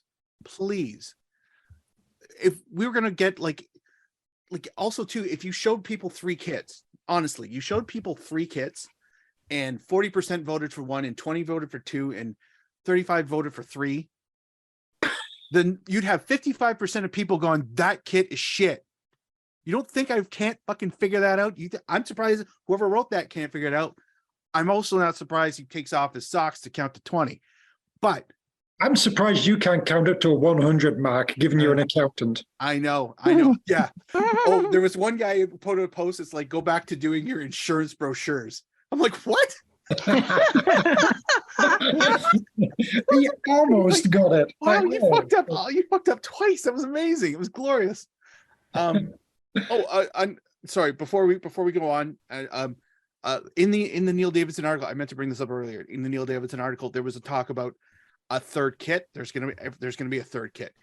For those of you who are excited at the idea of a red third kit, it's gonna be the Parley kits, guys. We've had them every fucking year, including blue ones. Huh? They're always blue. Just heads up. I have no idea what that looks like, but that's what the third kit is, and everybody gets it, and they get one of 2 flavors. So, if you're really, really, really like hope against hope for the savior kit of the season, I mean, if it turned out to be red, that would be particularly hilarious. It'd be so fucking funny. It would be funny if one of the 2 were red and we didn't get it. That would be excellently hilarious. But yeah, that's what I don't have it confirmed, but I'm just based on the last, I don't know how many years we've been doing the Parley kits, but at least 3 or 4. I'll guarantee you, I would easily bet money. I'd bet all the money I made on this kit on that. I haven't made a dime. I'm not going to make a dime. This is a volunteer thing, guys. This is a volunteer thing. So, yeah, sorry. I meant to bring that up earlier. I apologize. Yeah, sorry. Mean tweets. Cool. Yeah, so some Twitter ones, just the random ones I got from mainly into that Neil Davidson article, or like your retweet of that. But yeah, so never, and I mean ever, let Mark Hinckley design another kit in his life. What a poor design. You know what's funny? He tweeted at, like, in response to the article. Clearly got to my name. It's like, that's all the information I need. Reply. Yeah, fitting that a fan would design such trash.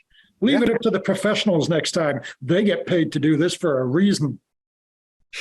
Counterpoint, have you seen some of the shirts that have come out in the last 5 years? Have you fucking seen them?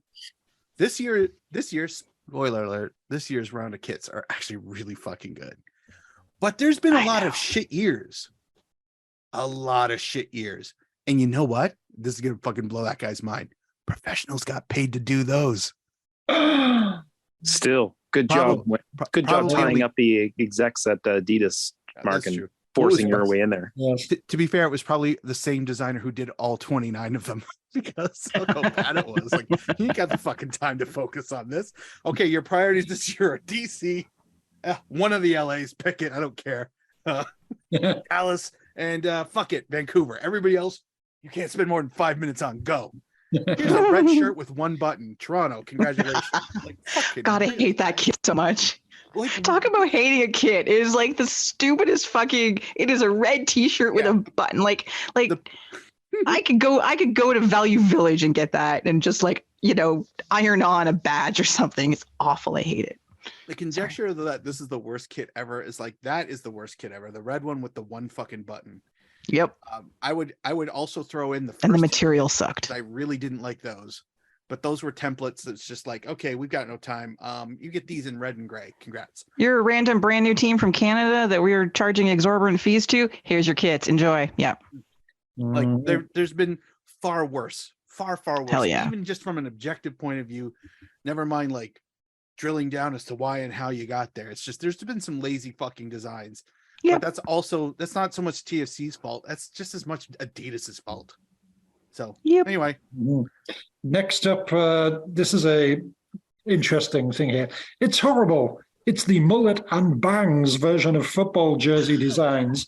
It's Gordon Ramsay's beef Wellington. Way too many ingredients, too many elements that confuse the senses. I'd like to go back to that first little bit. It's the mullet and bangs version of football jersey designs. I feel like you can't have both. If you got bangs, it's not a mullet. The idea of a mullet is it's short up top. And horrible metaphor, guy. Girl. Full marks on the attempt, but did not stick the landing. No. I'm wondering how it confuses the other senses.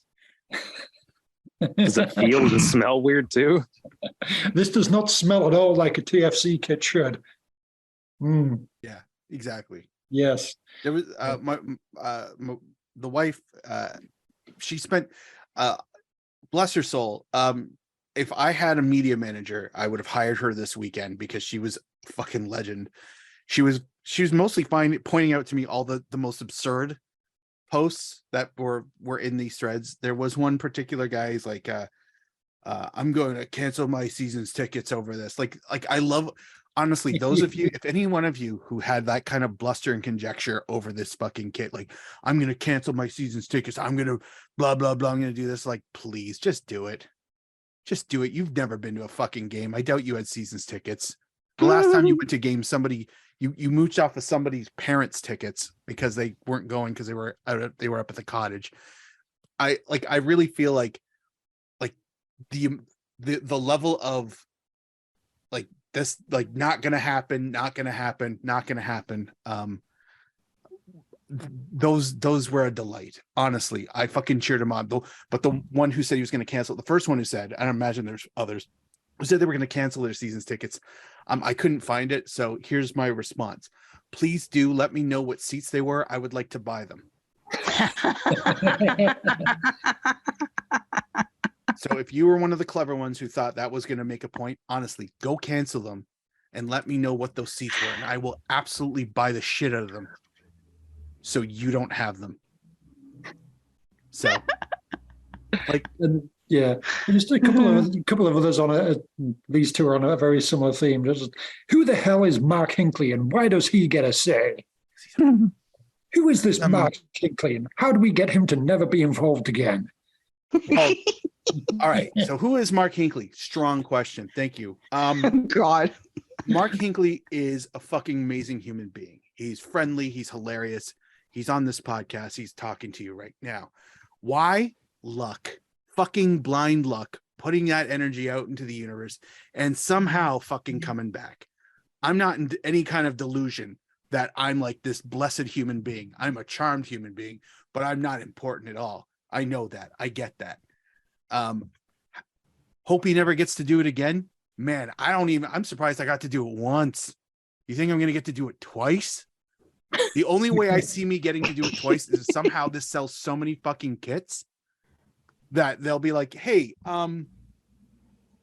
we got an away kit coming out in 2026. Like, like they're going to be that because they're already doing next year's. So we got to go like 2 years further than that. And I don't ever see that happening. This is a one and done deal. I'm thrilled that, don't worry. I'm thrilled that it happened. And do not worry your pretty little head, young man. This was an isolated incident and you only got to endure it for 2 years. And the thing is, you kind of know what you're talking about. I mean, when it gets to you Kristen and Tony, you guys are into kits and everything. I don't really care for the designs and what have you. I mean, when it gets to my turn to design it, holy shit, people are going to be upset. If you went full Darlow on this, I'd be all for it. Like, some of those hoops have been absolutely brilliant. So, like, yeah, let's make this happen. I would love us to go black and white hoops for a season. Yeah. No sponsor. That's my terms, Bill Manning. That's it. That's all I care about. Take the sponsor off and I'll design that jersey for you. That's You'll good. spill all the beer if you say that. Come on. Yeah. Love you, Bill. Yeah, so it's this is It's been a ride. This has been a ride, guys. Thank you, you guys, the three of you guys. Thank you for enduring this ride and the secrecy behind it, and whatever fallout / benefit comes of my 35 seconds of celebrity. And the 50 people who searched out the website. No, more than 50 people. More than 50 people. It was exciting. Didn't the email say more than 50, or was it just 50? Okay. Doesn't matter. We got a Google alert. We got a so Google many people alert that searched out the podcast. Yeah, congrats on reaching 50 clicks in 28 days. I don't know what clicks they were, but we got to 50. That's how popular we are. Great. Those of you who've been here forever. We got a little badge and everything from the Google search team. Oh, It was very exciting. That it is. I would be proud if I knew what the badge was for. I've got to say, this sounds like a depressingly low bar for Google to be giving out badges for.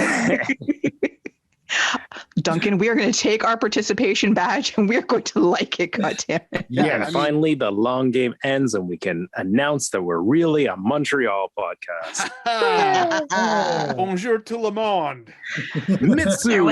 There was a secret reason I had Amy Walsh on.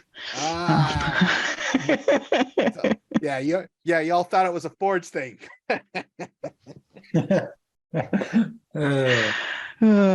I love cheese. I did have I had somebody reach out to me who works at Forge. Oh God, are they offering to let you design? Are you going to design their kids? No. Come on. So It's going to be red. Hang on. No, it's also going to be gray. They reached out. They were reacting to the Instagram post, and I said to, and he is like, just all he put was like, what? And I responded to him. It's like, yeah, man, I can't believe it happened either. And then the next message I sent him was, by the way, I have a collection where I help make jerseys for teams I had seasons tickets for since day one. So I'm halfway there. If you'd like to, if you need a hand, let me know. This is my shitty way of trying to do another one. I don't think that's going to happen because Lord knows we've lobbied that a few times through other means. But it better be Onyx and red. Oh my God! Or vertical stripes. I do love the idea that it would be a red kit. Honestly, just because the amount of the cross trolling would be delicious. They would. Yeah. The broken necks that would happen immediately, just whipping their head back, just snapping the vertebrae, severing off. It would be glorious. Hey, if you pushed around those Adidas nerds, you can definitely beat up those Macron wimps. Yeah. I feel like the Macron people would be a lot more receptive to input, and they probably also don't have like 18 layers of bureaucracy before you get to a designer. So hey, they let York 9 put the cityscape on that kit, so they're open to anything. Well, somebody let York 9 be York 9, so that's true too. Exactly. At the fucking kernel of the whole thing. Well, that city thing was just, let's be honest, it's like that whole series of kits were mediocre at best, but like it's like, okay, you've got a cool thing, you've got a cool thing, you got a cool thing. Hey York, what do you got? Here's the map. Like honestly, for those of you who don't know anything about that region, you've got Canada's Wonderland and a giant shopping center. I don't think you're going to put either one of them on, so let's put a map, because anyway. All right, so sorry, love it or hate it, or just Matt in between, the new TFC kit has been a lightning rod. And seriously, it's been a while since I've seen such controversy around anything related to this club. So in a weird way, it's good. It gets everyone talking about the club. Apparently gets people talking to us, which is fun. We like conversation, have at. So it's the Escobar 3 of shirts. It is. We will probably talk about it some more in the coming weeks, because eventually we're going to go to a game. So we'll see what happens at the games. But it's at the top of 203, and just come check in and just let us know. We'll point out Mark for you. It'll be fun. That needs to fucking happen. I can never be a spy, Kristen. We don't need to point nothing.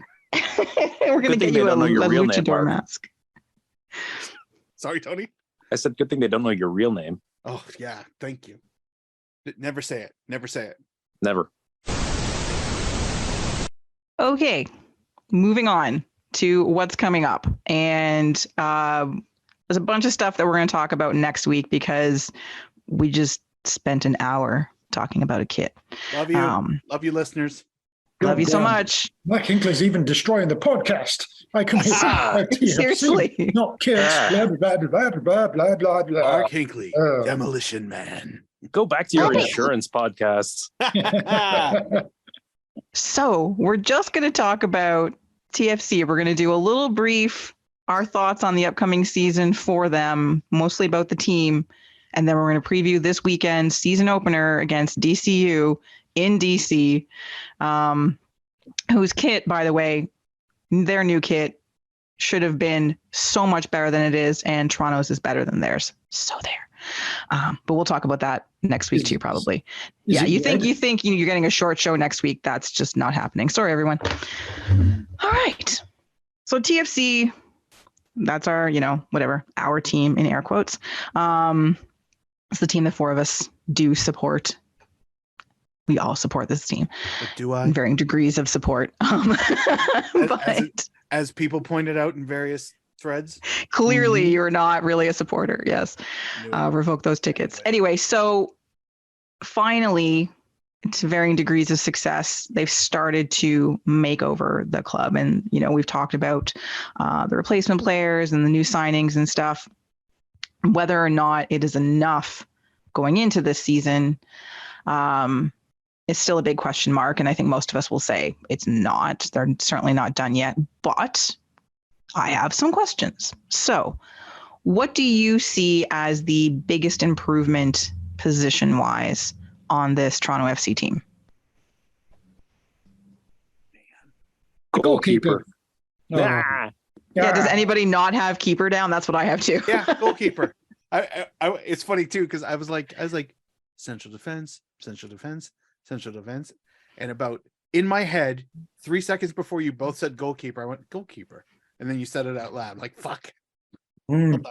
Yeah. Central defense, hopefully Matt Hedges is still good and will be good.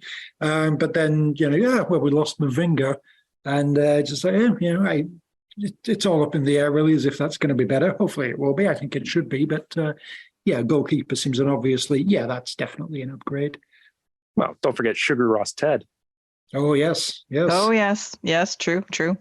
Mm-hmm. What is your area or position of biggest concern with this club right now? 1, 2, 3. Holding midfield. Yeah. Oh. Is it all just mid? Yeah, it's all just midfield, right? Yep. I was going to say center forward. Oh, sorry. Yeah.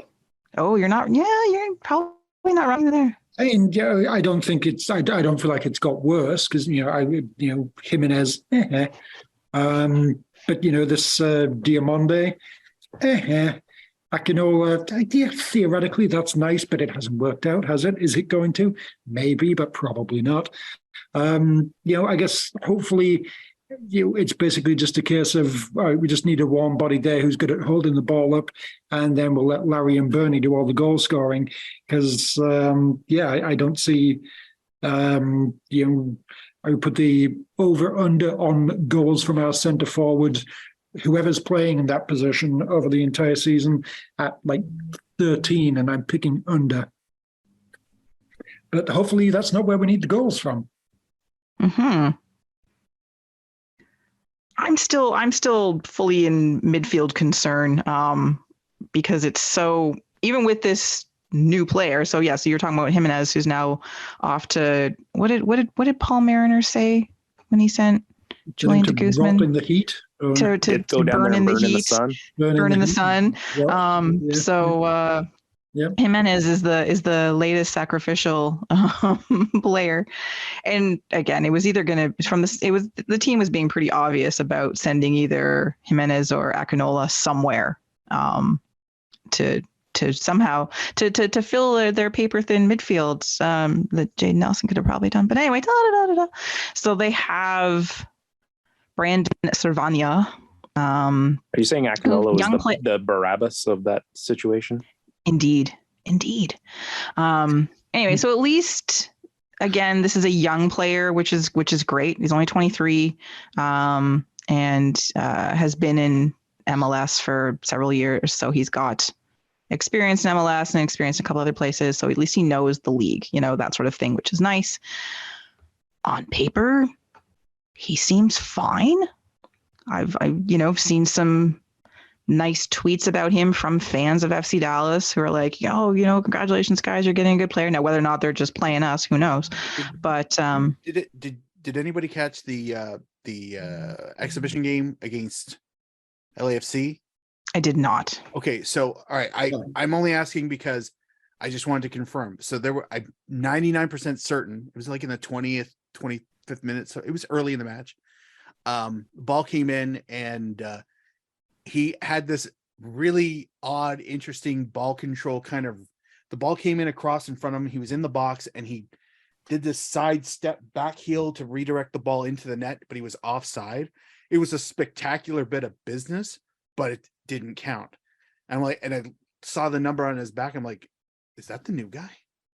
And because he didn't score, it wasn't on the sheet to confirm that it was him. But I was like, I think that was him. I was like, oh, okay, that was. If it's not, please correct me. That's fine. I made the kit gray. So,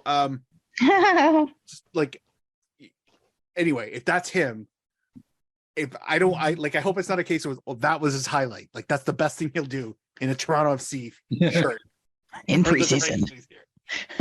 But if that was him, holy crap! Like, okay, if that's the guy who comes off the bench, fantastic. If that's the guy who gets the occasional start, fantastic. Like, I just want to know that there's a chance that something good will come out. So. Well, okay. But with the not surprising news that Victor Vasquez is injured, it begins. It begins seriously, already. or just like minorly, or he got hit in the ribs or something. So anyway, so he's not playing this weekend at all. But hopefully it's not too bad and they'll have him back next week or whatever. But it begins already. So anyway, for me, midfield just worries me. It just worries me. Yeah. Playoffs. Now we were going to talk about the MLS playoff format change, but again, we're going to talk about this next week. But top 9 get into some level of the playoff extravaganza that is going to take place this year. So, do TFC make the playoffs? And if so, where do they get to go past the shenanigans at the beginning of the playoffs and just play straight up playoffs, or are they just where do you find them? 1 through 9. 1 would be hilarious, but where are they? 7. Reasonable. I'm going to go with somewhere lower than 10. So, no. So they make the playoffs, is what you're saying? No. Because everybody makes the playoffs. Isn't that the new format? I haven't really looked into it. No. Top 9 in each conference make the playoffs. Yeah, there'll be like too many injuries, by which I mean probably like 2 or 3. And it won't work out. No. So you're saying they're going to miss the playoffs again? Oh. Yeah. Wow. I'm going to say I think they're in the playoffs. I think 4 would be overtly optimistic, but I don't think like 6 is out of reach. So we'll say 6, 7. Yeah, I'm feeling, solidly mid playoff position. Yeah, 6, 7 sounds right. 6, depending on, the of course upcoming catastrophic injuries. So yeah, so you've got the top 7 automatically qualify to the round 1 best of 3 series. Confusing. The next 2 teams in each conference standings will qualify for a single elimination MLS Cup playoff wildcard match. Jesus Christ. And then, so we'll talk about this more next week, but that's what's happening. But I do think, even though there are concerns about this team, I do think they will make the playoffs. All right. Player or players to watch. I think that Sebastian Javinko kid is going to be really.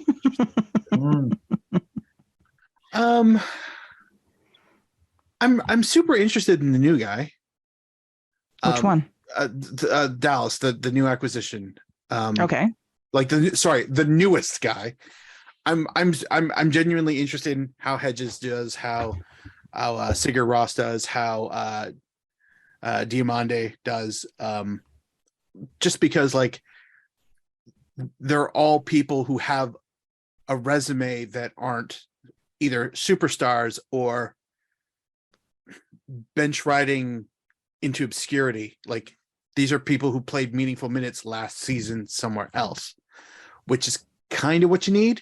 I mean, I do like I'm always pro MLS journeyman because we rarely seem to get them.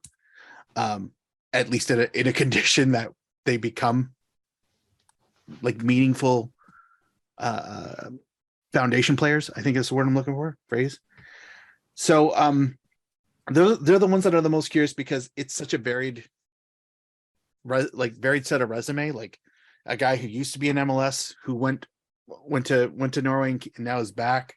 A guy who's seemingly relatively talented, but he's on a team that's full of talented people in his position.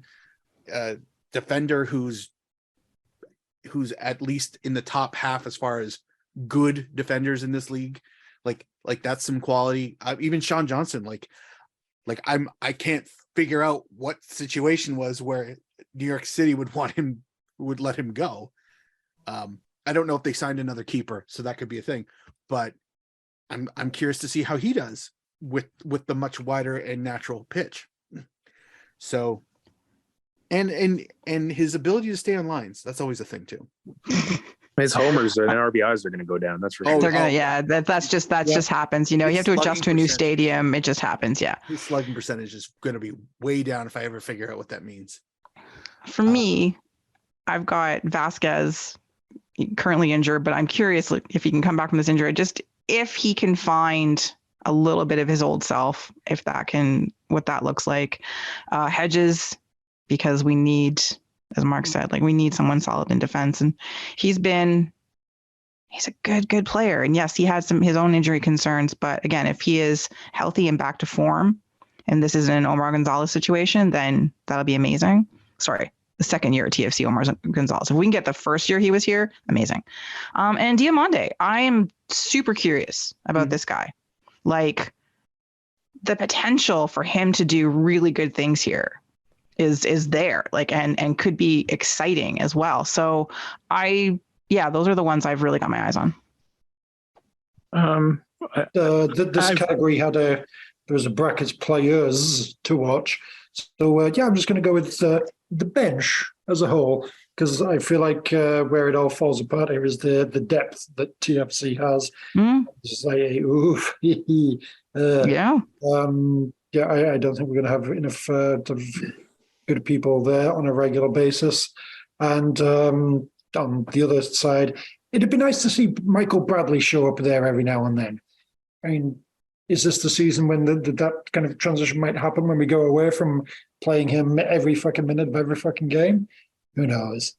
But yeah, I think tough love from Daddy. Hopefully, at some point. Jesus, That'd be impressive. But yeah, I think we're going to need some like people who are sort of outside the first sort of A team to sort of step up and actually sort of make a difference at some point. And I'm not entirely sure who that's going to be. Very good point. Um, Tony? I'm interested in Sugar Russ Ted. Because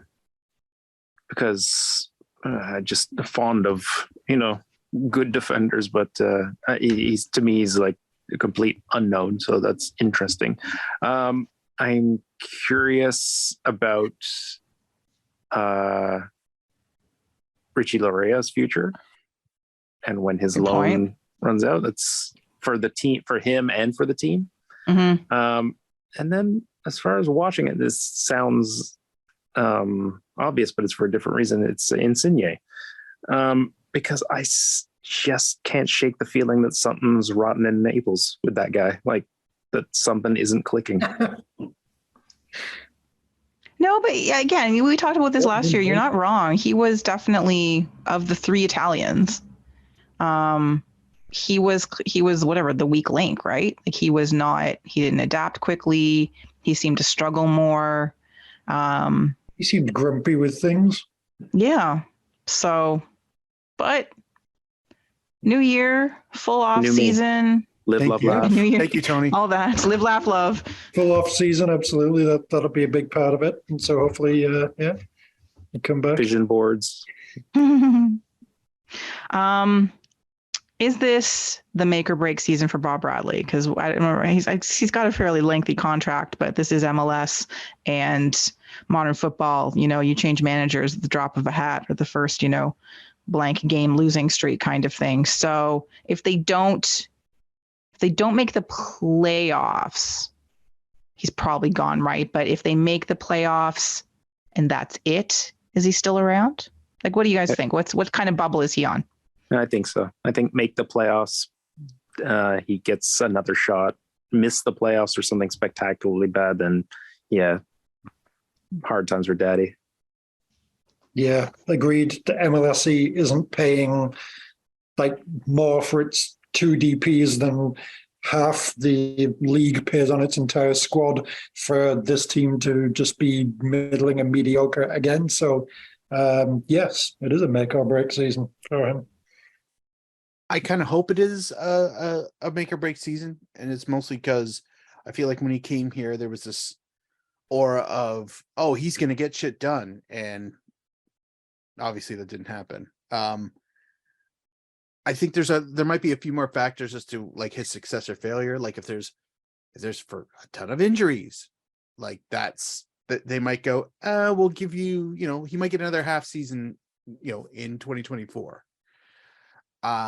That being said, if say the squad is for the most part healthy, I mean, there will be injuries, but if most of the main core guys are around for the majority of the season and they struggle, I could see him 2 days after the end of the regular season, here's the press conference, thank you for your service, here's our new coach. Like I could genuinely see that happening. But I think he's got a little more rope than that, but it really just depends on what the situation looks like. It's not even so much the results, but like what the personnel situation looks like in lieu of those results. That will determine whether or not he's still here or not. I think it's a make the playoffs or get the fuck out situation for him. I really do. I think if they don't make the playoffs, even if they come close, even if it's like, oh, they just missed it, I still think that he's probably gone. But on paper, anyway, they should make the playoffs. This team should make the playoffs, but who knows? It's TFC and it's MLS. But speaking of TFC, they have a game this weekend. Yes, that's right. There's actual soccer in the last weekend of February outside in North America. It's amazing. This match is on Washington, D.C. Exactly. Oh, yeah. It's balmy there. This match is on TSN. So if you're like me and you haven't sorted your Apple TV stuff out yet, or won't be getting it, or don't already have it, whichever, this match, you have another option, which, is handy. So obviously, Toronto and DC have been playing, long history between the two clubs. I think DC still has the better of the record between the two teams, but both have let's charitably say struggled the last couple of years. Last year did not go well for DC, obviously did not go well for Toronto, and they've got a couple of their more important players that are injured. TFC, as we've mentioned, have, strong starting 11, but a paper thin bench. So, evenly matched. And it's the first match of the season. It's going to be it's going to be weird. Player to watch from DC. Please tell me Alex Bono is their top choice goalie. I don't know if he's the top choice, but I know, wouldn't that be great? In that case, I'm already picking him. I think Duncan. Well, you're all allowed to pick the same player, so that's fine. Okay, good. That M Click guy. They just brought him in from Leeds. That's nice. Okay, I know. Presumably okay then. He's only 32. He's not completely over the hill. He's just played in the Premier League recently. All right, sure, go with him. Theodore Koo Di Pietro. Ooh, that is an exotic set of parents that he's got there. That is a full ass name. Man. Yeah, aside from the obvious Bono hope, I guess man, I'm looking at this list and nobody really jumps out at me that's any I'm funny. I'm just going with Benteke because why wouldn't you? Yeah, no, Benteke was the other. I mean, does anybody like Birnbaum's been around, Knaus has been around, right? I was gonna say, does anybody actually use a defender as a player to watch? Steve Birnbaum, just because I didn't know he was still playing like that. Yeah. Yeah, exactly. I saw his name and I was like, oh, good for you. Oh, all right. No, sorry, Steve. I didn't realize you were only 32. It felt like you were way older than that. No, that Benteke is that Benteke. Yeah, Okay. I'm as shocked as Duncan is right now. I forgot he was there. Yeah, well, because he joined late in the season, right? He barely played last season, I think. Seven appearances. Yeah. So now he's had an off season, blah, blah, blah. So he's the one that I'm kind of like, if anyone's going to do some damage right off the jump, it should be him. Yeah, that's going to be something. All right, then. Predictions for this first game of the 2023 MLS season. 2-0 DC. Yep, 2-0 DC. Alex Bono starts, gets clean sheet. 5-0 DC because I ruined the club with a great kid. Yeah. I hope they wear them and all just unable to do anything but run in circles because the hoops confuse them. Oh yeah. It's centrifugal force, I'm legit. I'm gonna go 2-0 Toronto. I don't know why. I'm just gonna go 2-0 Toronto. I'm going just a weird, somewhat active yet ultimately boring 1-1 draw. Good to see our predictions are going the way they usually do. Exactly. We all speak as one voice. Like we're so in sync. Like it's so good. New season, new us. All right. Well, that has been an incredibly long show. That is our show, though. So thank you for joining us on this first TFC focused show of the season, and there's a lot of TFC. There'll probably be a lot more in the next little while. Sorry, not sorry. Please join us next week when we do our MLS season preview, because we would have been here for another hour if we tried to do it tonight. We're going to talk some kits. We're going to make some conference predictions. We'll pick a winner and stuff and see. I think, Tony, did you get it right last year? Damn straight I did. That's right. See if Tony can make it 2 years in a row. And I got Ottawa as well. I went 2 for 2 North America. Oh, that's right. You did. Oh, Jesus Lord. Ottawa. What did Ottawa Would you win? predict Ottawa get to the final? Because well done.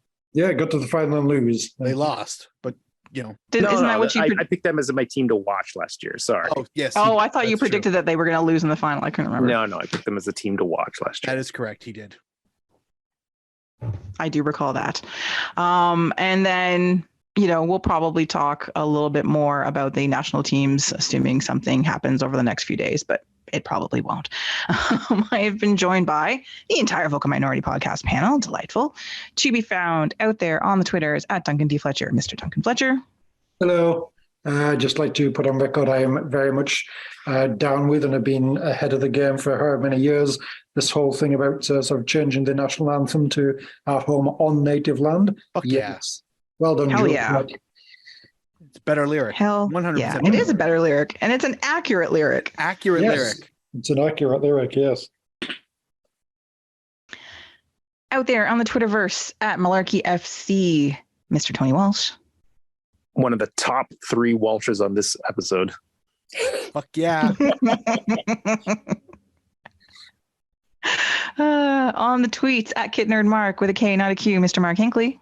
Thank you to everybody who Ooh. You ruined the club. Destructor. They're the Destroyer Reds. of worlds. glad you love the kit. Ooh. Yeah, thank you to everybody who continues to support us via Patreon. And if you feel like you want to support us via Patreon, the link is on our website, vocalminority.ca. Thanks for coming to visit the site. Thanks for checking us out. If this is your first episode. Thanks for getting to the end. This is the 18th time you've restarted the episode, because it's 3 hours. They're not usually 3 hours. They're closer to 2. We have shirts. Tony did a bunch of shirts. They're pretty sweet. You can find them on our Zazzle shop. Also find that Are link. they red? Are they Yeah, red? there's red ones for sure. Yeah, but that's because you're trying to take it down from the inside. And honestly, Steve. if this is the first time you've been here, thanks. Thanks for listening to my shtick. Thanks to Amy for being on the show. Oi. Yeah. Legend. Thanks for coming around and checking on our silly little thing. And no, you do not have to go and listen to the other 400 episodes to catch up on the storylines. I assure you. Yeah, it's like a soap opera. It's really easy to pick up. Anyways, yes, definitely. Thanks again to Amy Walsh for taking the time. It was a delightful conversation. Had such a good chat. Really appreciate your time. As for me, you can find me on the internet. Yes, the entire internet at KZ Knowles. I have been your host, Krista Knowles. And until next week, Canada, yeah, used to it. Boo! Ruin the club. Yeah. Who is this Mark Hinckley? Revoke his tickets. Yeah. Insurance salesman. He's amazing.